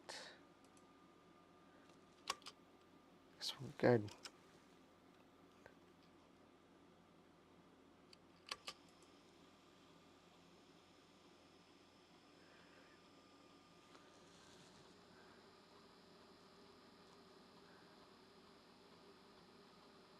Actually, this is one smooth operating drive now.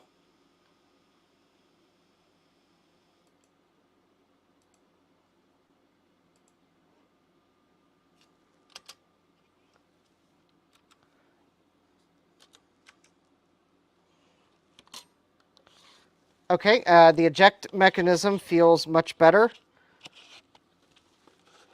I mean, I don't know how the 2C is supposed to feel, but it actually feels pretty good now. It doesn't feel sticky to me. So, yeah, that's actually pretty good.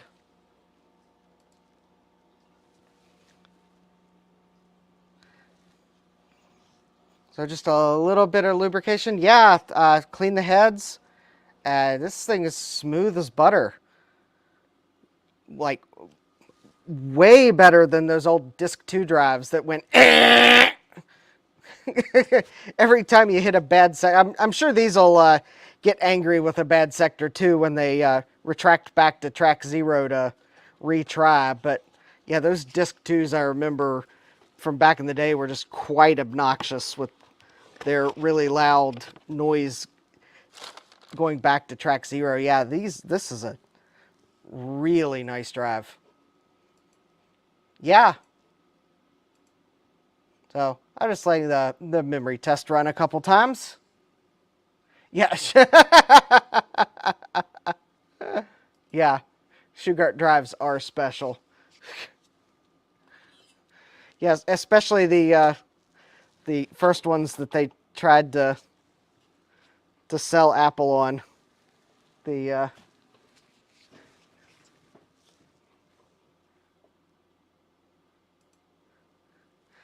Yeah, I know. Yeah, I've heard those the third party drives, the track zero sensor. Yeah, yeah, and Apple going all cheap, and it's like, nope, we'll just do it the hard way. Because yeah, there's the easy way and there's the hard way of finding zero, and Apple's drives pick the hard way. Yeah, I've never heard an 8-inch Shugart drive, but I bet that is impressive.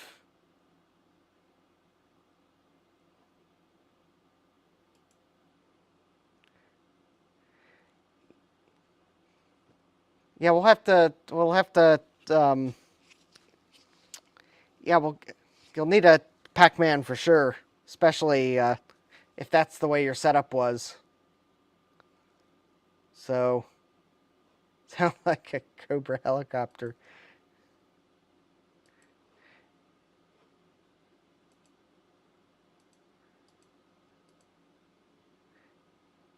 Yeah, and I'm just end up turning all my overlays back off for for Dave Stream this weekend. But yeah, all right. So we've got the Apple IIc. We've got the ROM 4X in it. Confirmed the RAM is good. Check the power supply. It's good. I just need to. I'll finish taking care of the rust spot. Actually, the rust reformer I put on that rust spot is almost dry. I'll get something to put on top of it just to kind of protect it from, I guess, protect the rust reformer from coming off and whatnot.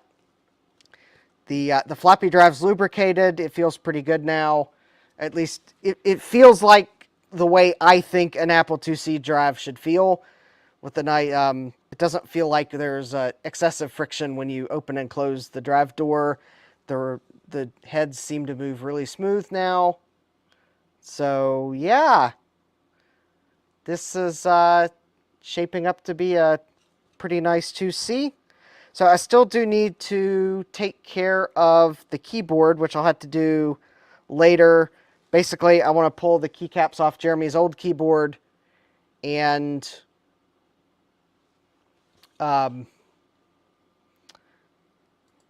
actually, Adam, this is I have not fixed the original power supply yet. So that actually, yeah. Long story short, we got a parts machine to get a floppy drive, and the the parts machine worked. I think the seller. I think the seller listed it as a parts machine because they didn't have a power adapter. The only thing wrong with the parts machine is it's missing the caps lock keycap and the back panel. But I opened it up. I was fully expecting to find MT RAM in it. It's Oki data RAM. The original power supply was perfect. I'm not going to even recap it. There's no leaking caps. I told Jeramy that if it does need recapped in the future, he can send it to me and I'll recap it then. But there's no sense of recapping it because it looks perfect. And in fact, I'm not even going to recap the main board because everything looks good there. Again, if Jeramy if it needs recapped in the future, he can recap. I'll recap it for him then. And the floppy drive works great. So the only thing I really got to do is I got to take care of the keyboard where the caps lock key is missing. So actually this is where I am going to take, because Jeramy's keyboard has all the keycaps. They are dirty.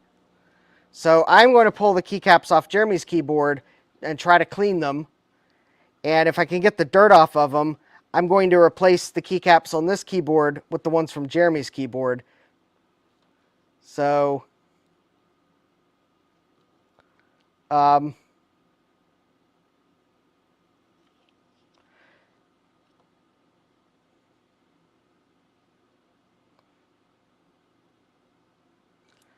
so anyways, yeah, Adam, we can talk.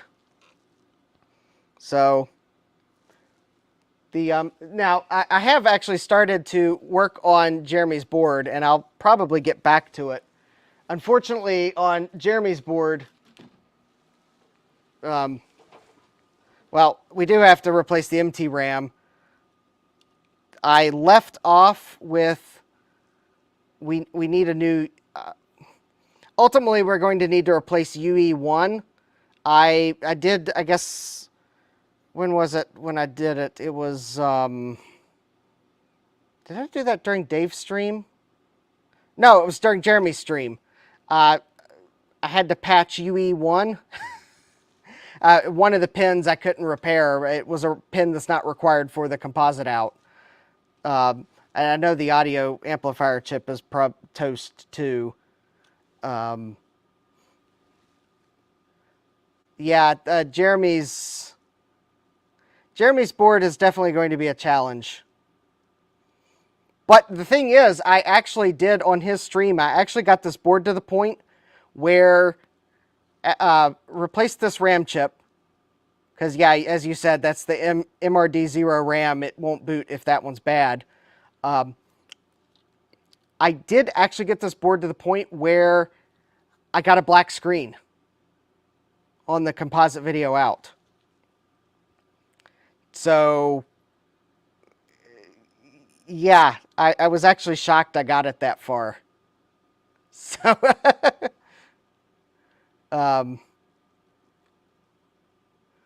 but yeah, the, now, granted, I don't, it's quite possible that, yeah, the where I ran into a problem with Jeramy's system and where I stopped is, so we got a black screen, it wasn't booting further, and I discovered that this wonderful single wipe socket that I can't see the pins on, 3 of the data signals are garbage at this, at the ROM. I think this socket's bad.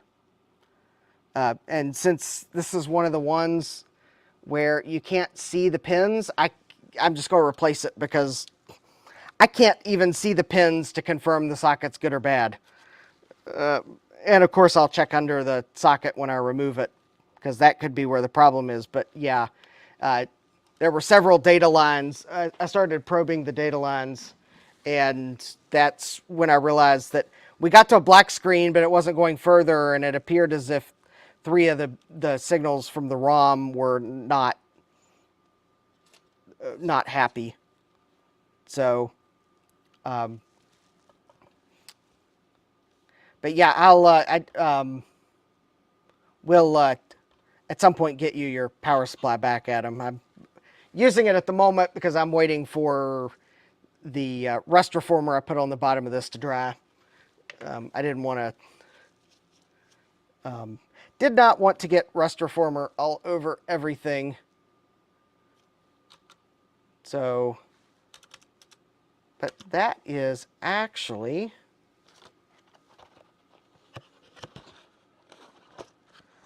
pretty good. And I guess to close this out, all right, I don't have Pac-Man. I'd start Pac-Man for you, Jeramy, as that was one of the games you played, but I do have one that is the first game I ever played on an Apple II. All right, Adam, we'll talk to you later. So I am going to close the stream out by giving Oregon Trail a whirl for a few minutes at least.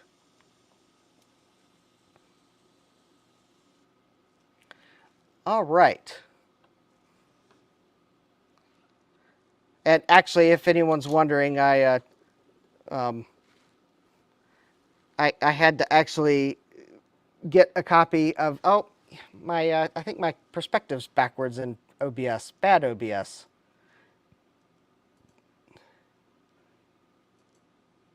Whoops, Really bad OBS. No.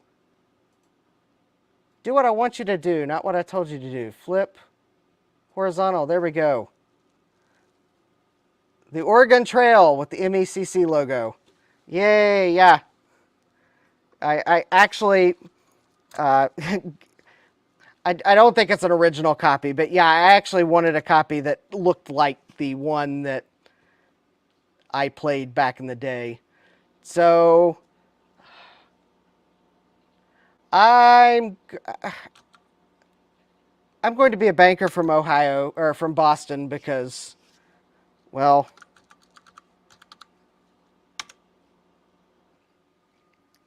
okay, some of these keys might need a little deoxit. We're just going to pick some names from the chat. Well, let's see. Adam gave us a ROM4X, so Adam can be part of our party. And Steve. Are these names correct? No, they're actually not correct. Which name? The first one. There we go. All right. Let me see if I can at least move my face out of the way. There we go. Going back to 1848.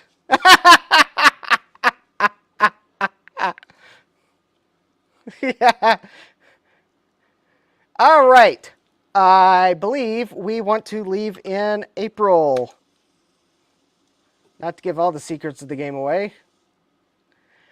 We should buy equipment. Yeah, that's probably a good idea. Matt's General Store. Yep. All right. We know. All right. So let's buy some oxen. And recommends at least 3 yoke. Well, we're going to go for the deluxe package. 4 oxen. Food. Well, we're going to go for 1,000 pounds. Clothing. 2 sets of clothes per person. I'm going to go for 3 sets. Ammunition. We'll take 20 boxes. And spare parts. We'll take 3 of each.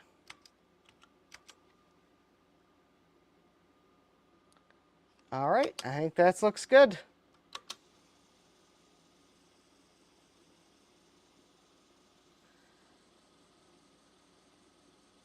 Maybe the sound will start soon, so I know that I plugged the speaker in.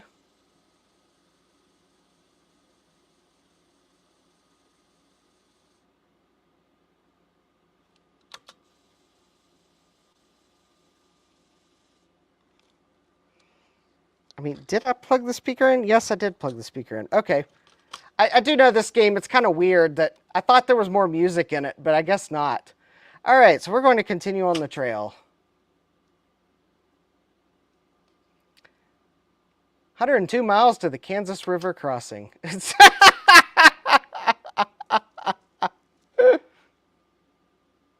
Yeah, that's a good one, Steve. Yeah, if you like Steve's joke, smash that like button. Would you like to look around? Yes, because I think it'll play music if we do.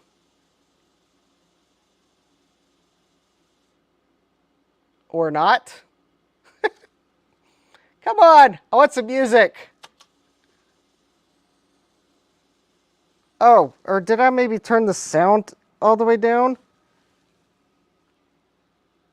All right.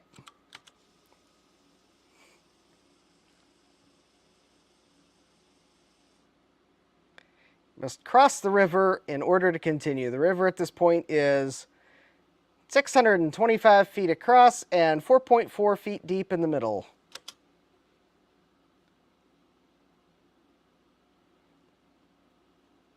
Could attempt to ford the river. Caulk the wagon and float it across. Take a ferry across. I'm being... We're just going to take the ferry across. Yeah, we probably could have floated at 4.4 feet, but the ferry almost never crashes.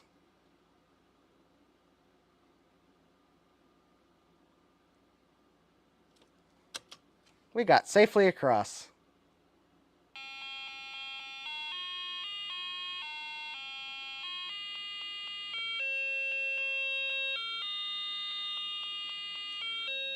I must have had the volume knob turned down. That must be it.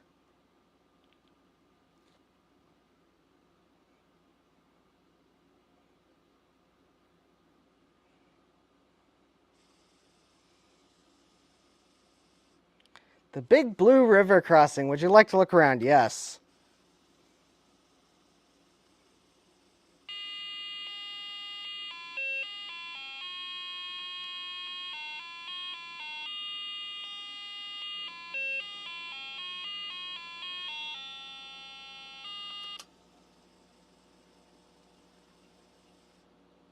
All right. We're going to go ahead and continue on the trail.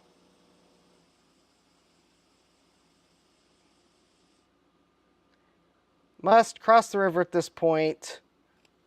2.8 feet deep. We are going to attempt to ford the river. Hopefully we don't Chevy the river instead.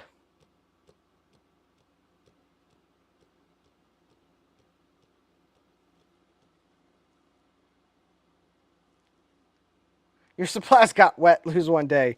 Okay, well, that wasn't too bad.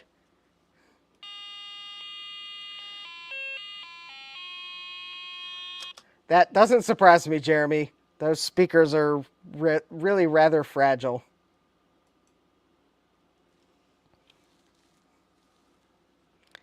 You pass a gravesite. Would you like to look closer? Well, why not?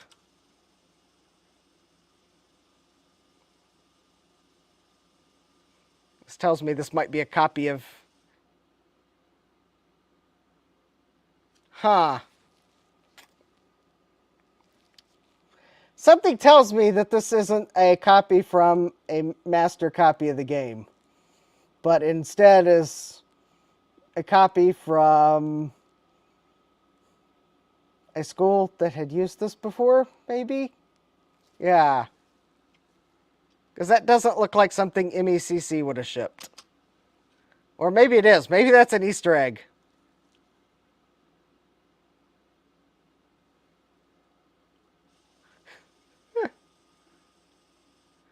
We're at Fort Kearney. Would you like to take a look around? Why not?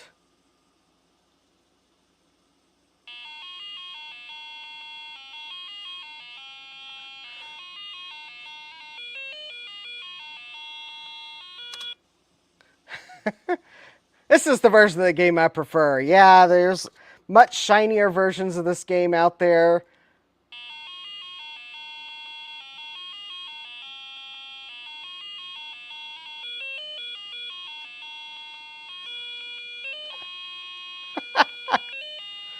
I just saw Steve's comment.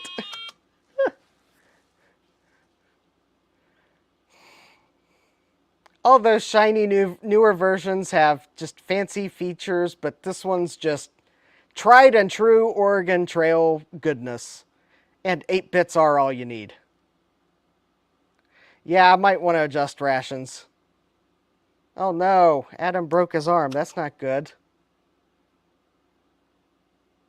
Oh no, Thomas got a snake bite. That's not good.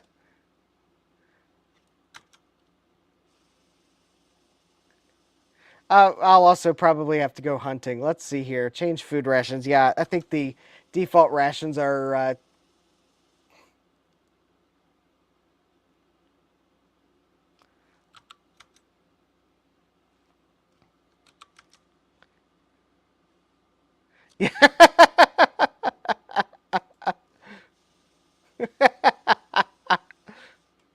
All right, we're Chimney Rock.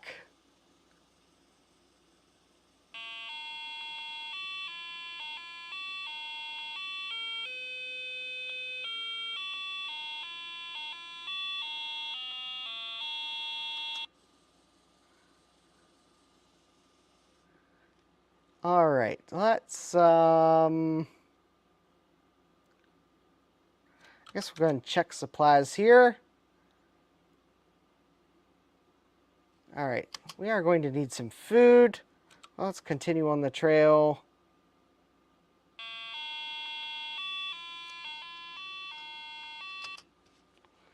And let's go hit return, and I will now demonstrate how bad I am at the hunting in Oregon Trail.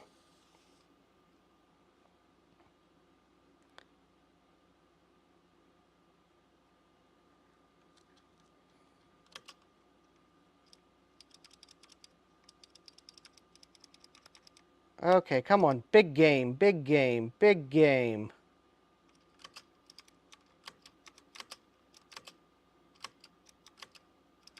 Yes, and of course, I always miss the... It would probably also help if I was playing it something that wasn't as laggy as the StreamYard view. Let's try that again. It dawned on me I should have switched to OBS when I started playing this game.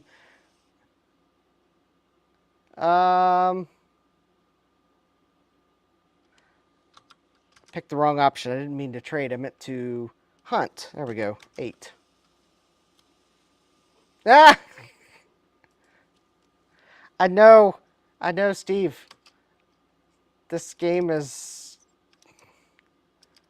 not vegan friendly. In fact, I don't even think the newer, shinier versions are vegan friendly either.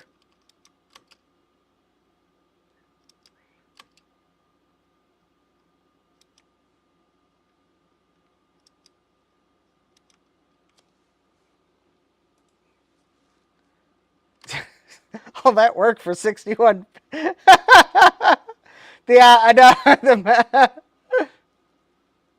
All right, let's hunt just a little bit more. Yeah, shoot early. It also helps if I'm looking at a non...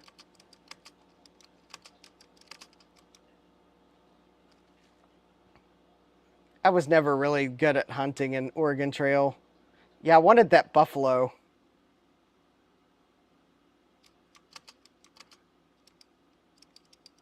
That elk would have been nice.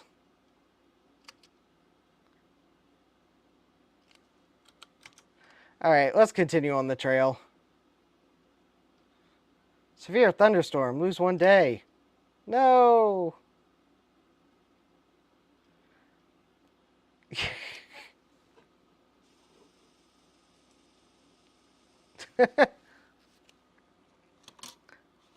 I'll tell you what, Retro Techie, I'll flip the disc over to side 2 for you. I will play a little further. It'd be kind of hard to undo what I've done.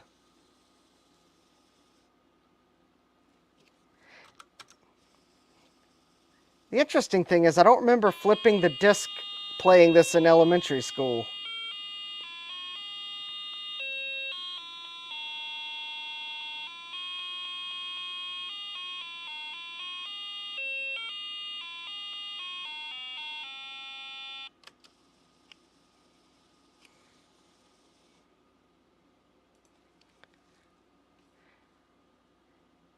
Oh, we can buy supplies. Yay. Well, I'm glad you're enjoying this stream, Steve. All right, let's buy some food because how many pounds? 500 pounds. There we go. Yeah.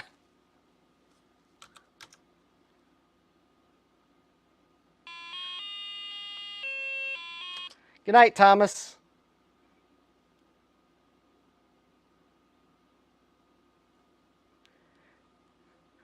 I will wrap the stream at midnight, though, so... Oh, no, wrong trail. That's not good.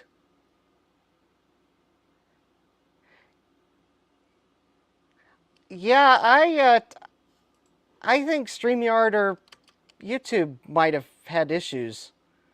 I'll make sure to click the thumbs down button when StreamYard asks me and report that there were some sound issues during part of the stream. So, I mean, I don't know if it could have been YouTube for all I know, but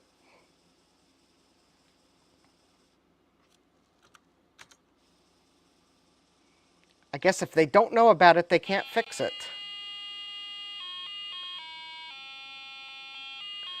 Now, I bet those are developer names. Yeah, we did find some fruit.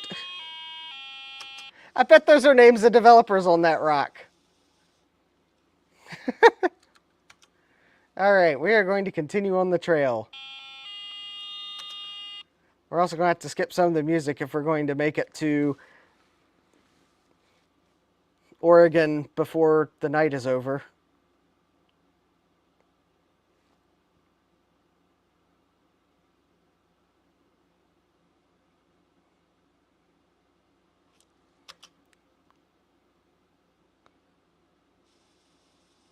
Alright, on Landmark, we're at South Pass. Would you like to look around? Actually, we're going to skip that, otherwise we won't get as far as we could. Trail divides here. We may head for Green River Crossing, head for Fort Brigadier, or, oh, Fort Bridger. See the map. I think we should see the map.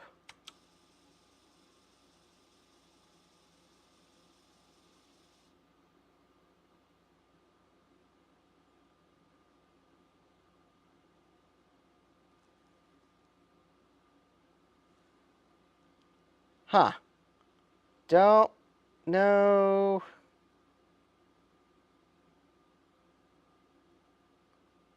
Don't know which way to go. Let's see, what were the options again? Green River Crossing, Fort... Actually, I think we'll go for Green River Crossing.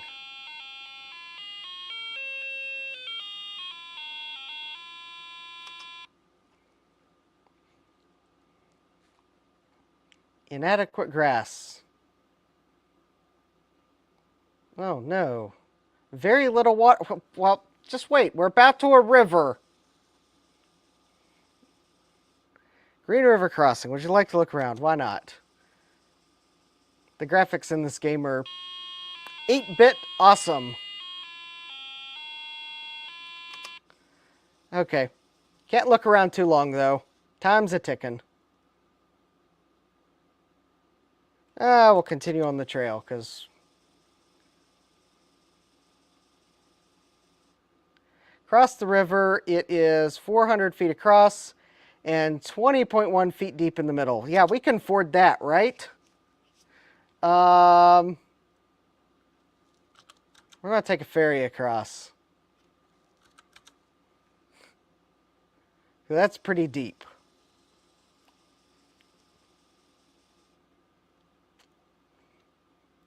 I mean, we could probably caulk it and float it, but yeah.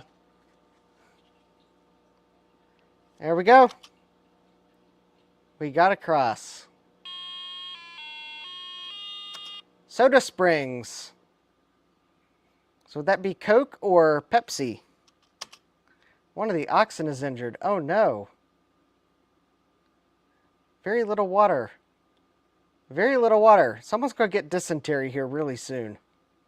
Very little water. Yeah, we know that. Tell us something different. Health poor. Find wild fruit. I think we need to... bad water.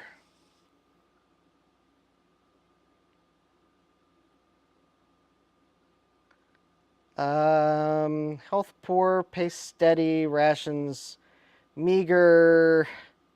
I think we need to stop and rest for a couple days.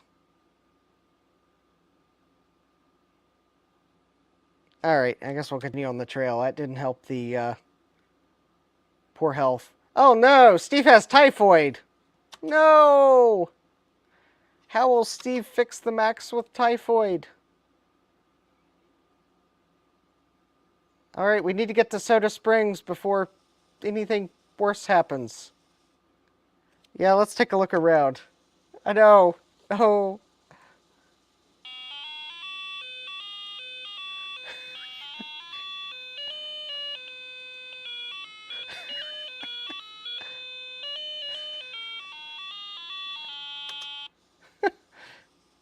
Well, everyone looks like they're having fun. Oh no, health very poor. All right, then we probably need to stop and rest for...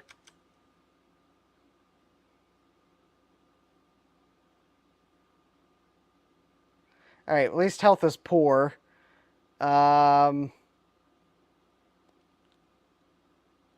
guess let's check supplies. Whoops. For... All right, let's see if we can't trade. See what people have. No one wants to trade with us today.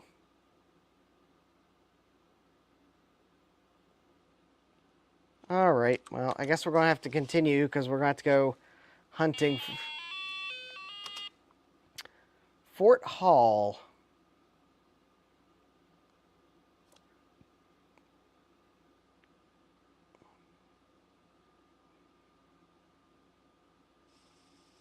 All right, we made it to the fort.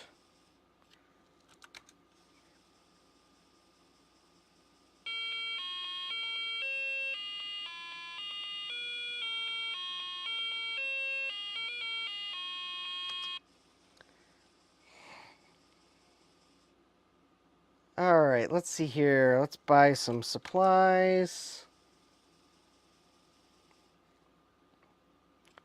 Food.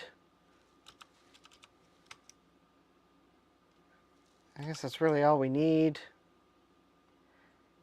Should probably stop and rest because our health is poor. Well, we'll stop and rest for 5 days. There we go. All right, continue on the trail. Yeah.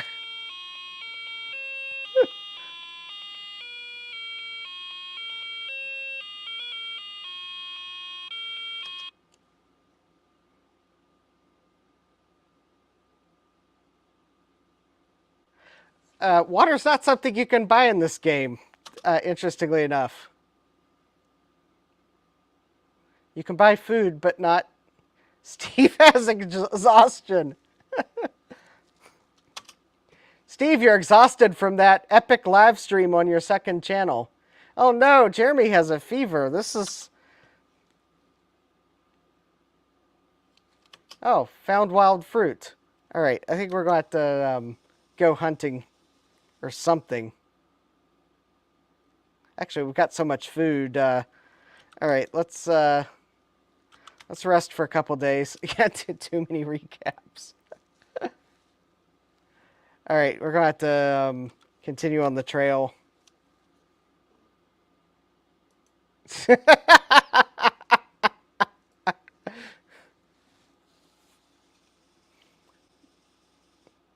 Let's see. I guess we'll have to try to repair the... Oh, good. We were able to repair the wagon wheel.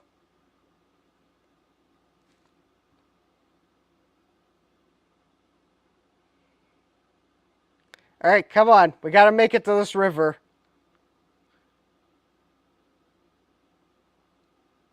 "28 miles, 16 miles. Okay, we're almost there. Rough trail. All right, we made it this river. Snake River crossing. Let's look around real quick. I'm having...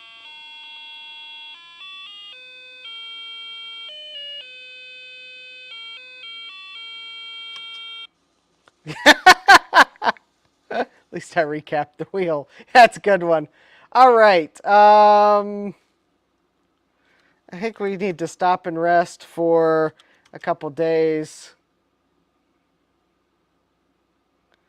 I don't know that that really helped much. All right, we'll continue on the trail. Must cross the river. It is 1,004 feet across and 6.4 feet deep in the middle.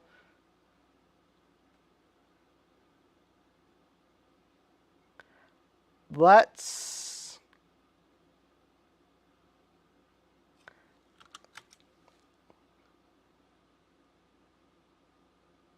Oh, all right. We will take the guide for 3 sets of clothing.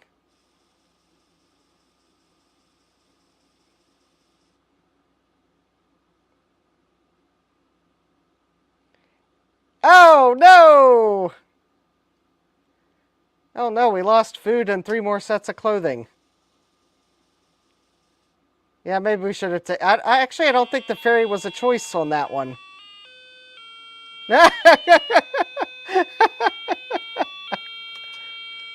Oh, Steve, you're just got to put up with the regular boring pants. All right, we're going to need to get some food here, but I think we can make it to this fort.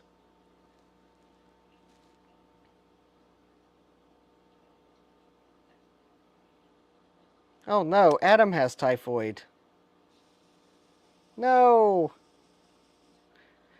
Fort Boise. Don't want to look around. Okay, we definitely need to go hunting. Heavy fog, lose 1 day. Hunt for food.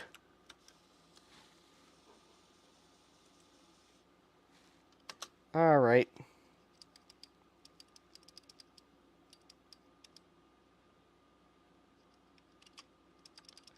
I can't shoot the bunny, not with Steve watching. Besides, you only get like 3. Okay, don't know what that was. I think that was one of them. Okay, I can get the squirrel. Unable to shoot any food. Yeah. There was like unobtainium animals.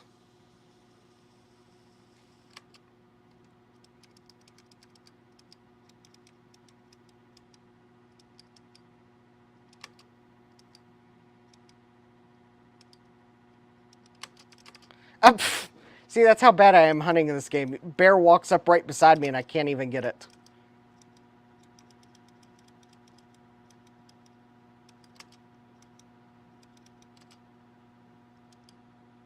Alright, we'll try one more time. Hunt for food.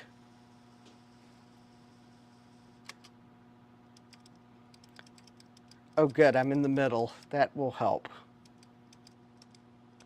Okay, that was a rabbit. That's a rabbit.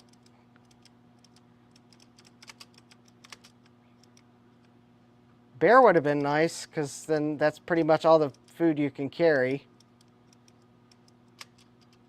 Up. Behind the rocks, of course.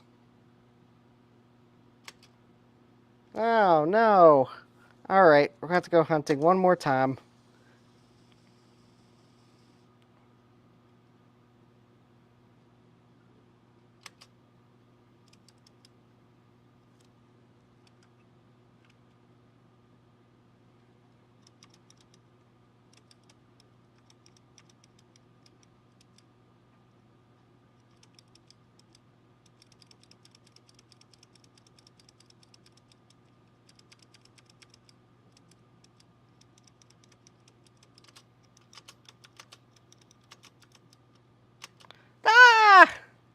Ah! Yeah, you're probably going to have to, Steve, because at this point, I need anything I can get. Although not that rabbit. That rabbit was too fast.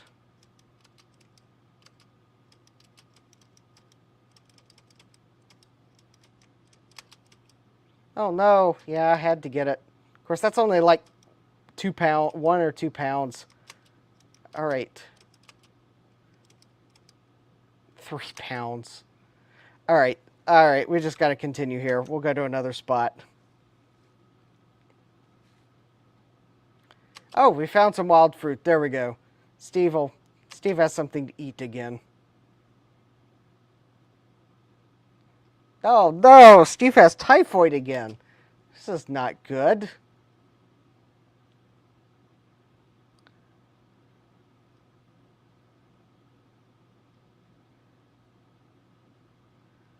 Are we going to even make it to the next landmark before... Yeah, let's try to repair the tongue. Oh!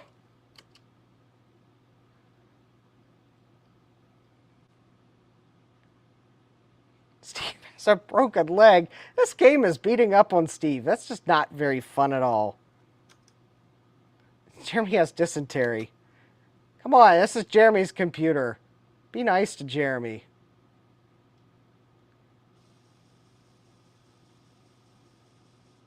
All right, let's look around and maybe we can trade or...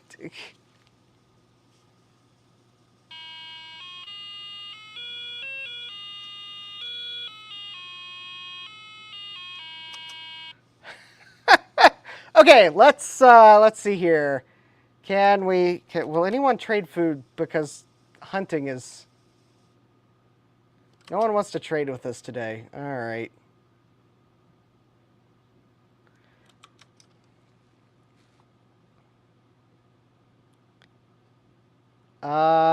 Let's see here.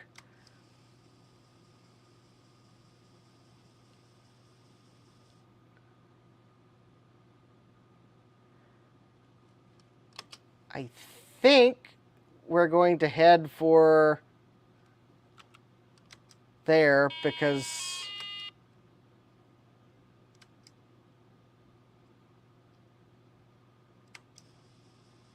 we're out of food, so we're not going to make it to the fort to be able to buy food. All right. I'm going to have to go for anything and everything because we are out of food.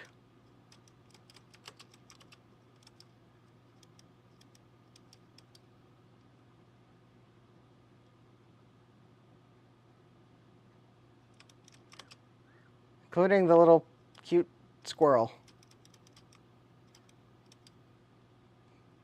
Come on. Big game, big game. No whammy, no whammy. 2 pounds of meat. Yeah, we're going to go hunting again.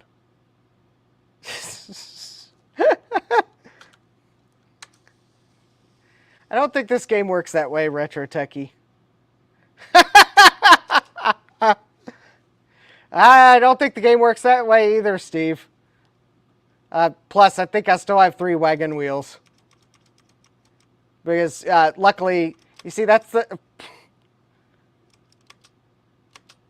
There we go. All right, we're good.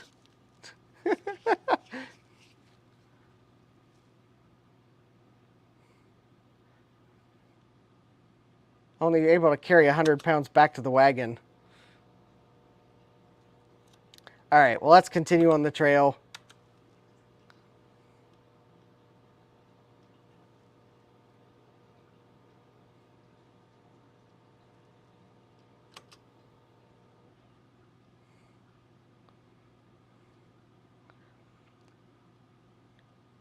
You know, maybe I should have given Retro Techie a position in the game. Uh-oh. I need to go hunting again.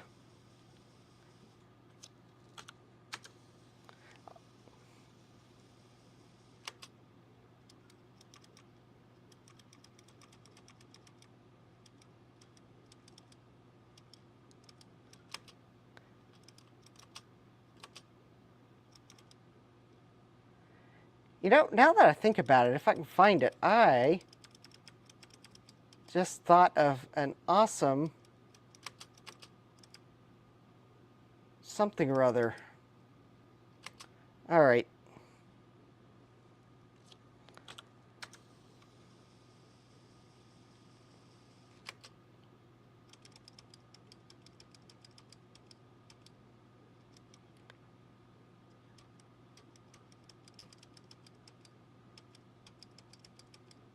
I don't want to spill all my beans now, but if you're watching this stream and you haven't subscribed yet, you know, now would be a good time to subscribe. Don't count on that YouTube algorithm because the YouTube algorithm is an algorithm and it won't necessarily show you my next video. But if you subscribe, it'll be in your feed and then you won't miss the next video.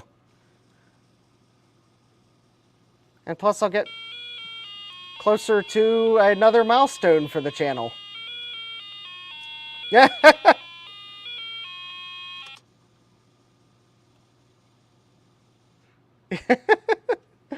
All right, we let's see. Let's attempt to trade 1 ox for bullets.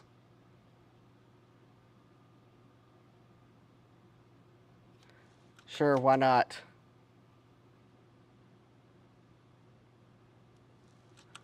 As bad as I'm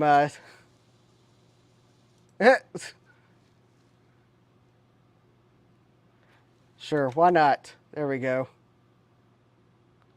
All right.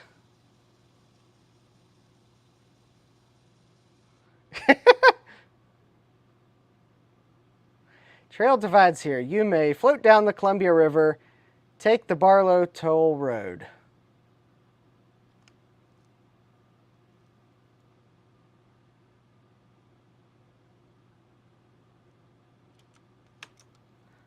All right, we're going to float down the river. Only because I didn't see Jeramy's comment before I hit number 1.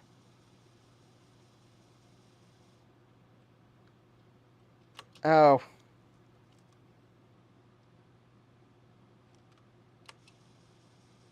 Oh, yippee, it's one of those,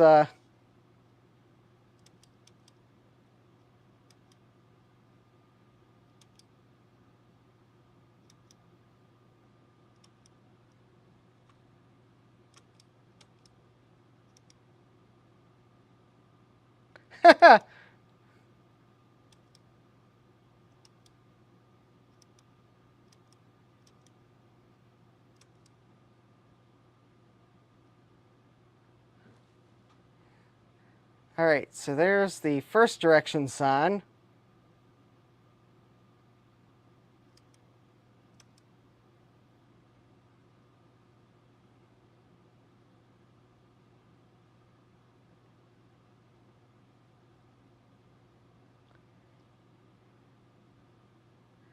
Ah!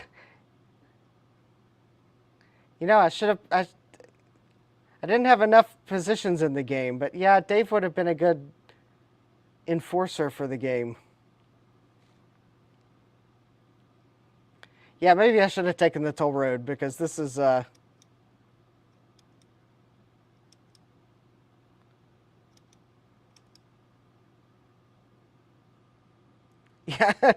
Dave robs the apple. All right, so there's the third direction sign, so...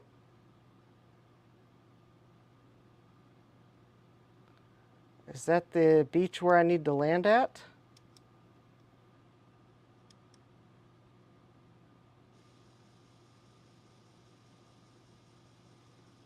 Oh, I think it is.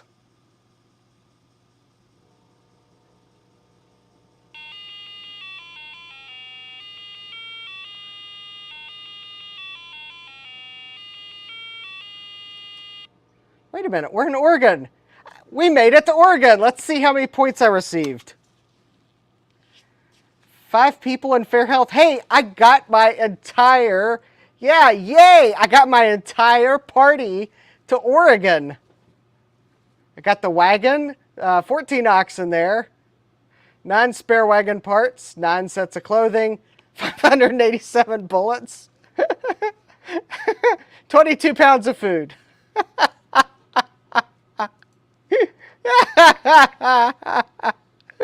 Yeah, we made it. Yay. Yes, yay. All right. And I think, yes, there's only one condition where I would...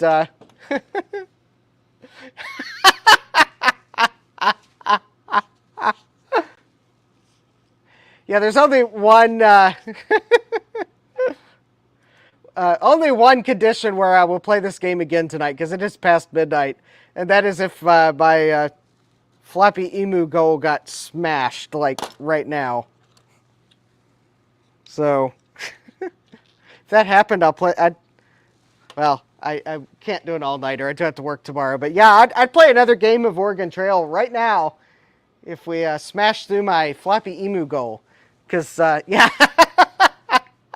Because that'd mean I'd be able to order a floppy emu tomorrow. Or Yeah, yeah, I know. I know, Steve. Yeah. Well, I drove a hard bargain, I guess, and yeah, I know. By the way, I was aiming that at Retro Techie because he was the one trying to convince me to play it again. So, anyways, this has been a fun stream. I can now say with certainty that when Jeremy gets this computer back, he will be able to have lots of fun with it because I was able to have lots of fun with it. The floppy drive, the floppy drive sounds really good. I think the cleaning and lubrication have done it good. So I will be starting to put it back together. As I said, I do need to do some work on the keyboard, but I'm not going to do that tonight. Actually, the work I need to do is partially off-stream work because I'll be cleaning keycaps in the sink. But yeah. So anyways, with that, if you like this stream, please smash that like button. If you haven't already subscribed, don't depend on the YouTube algorithm to let you know when I'm live next or have even scripted videos. I actually have a couple of those ideas for those soon.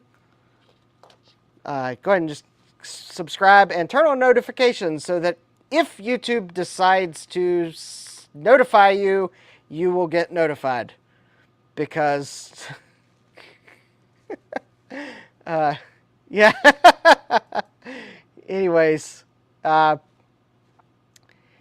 don't smash it more than once, though, because that undoes your smashing. You have to smash it an odd number of times.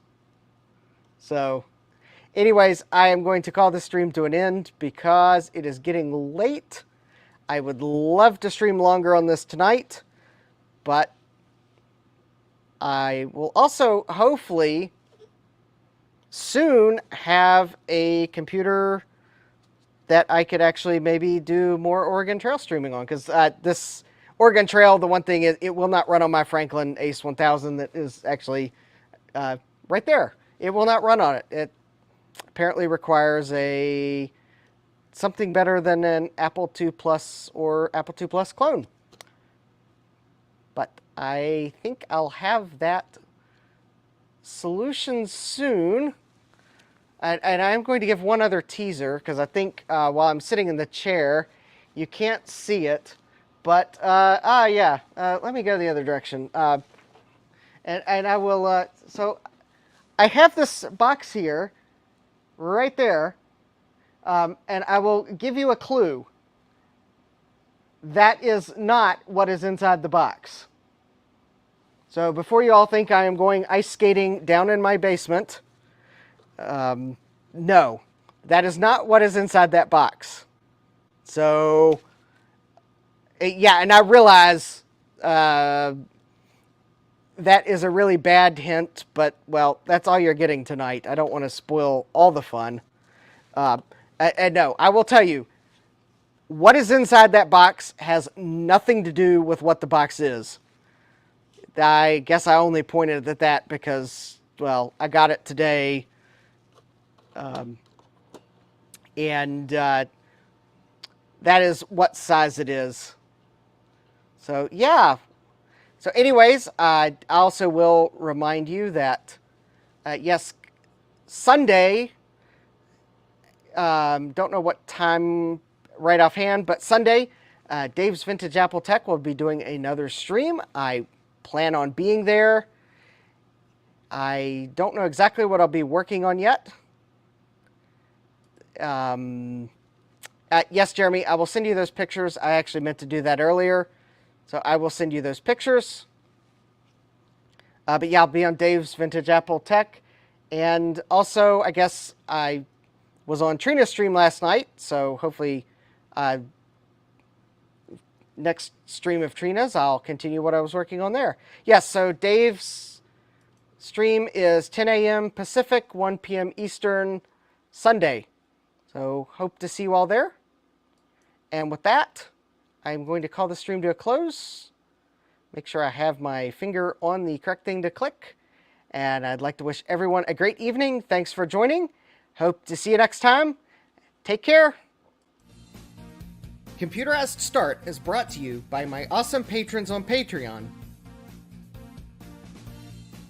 and by your tips and memberships on Ko-fi.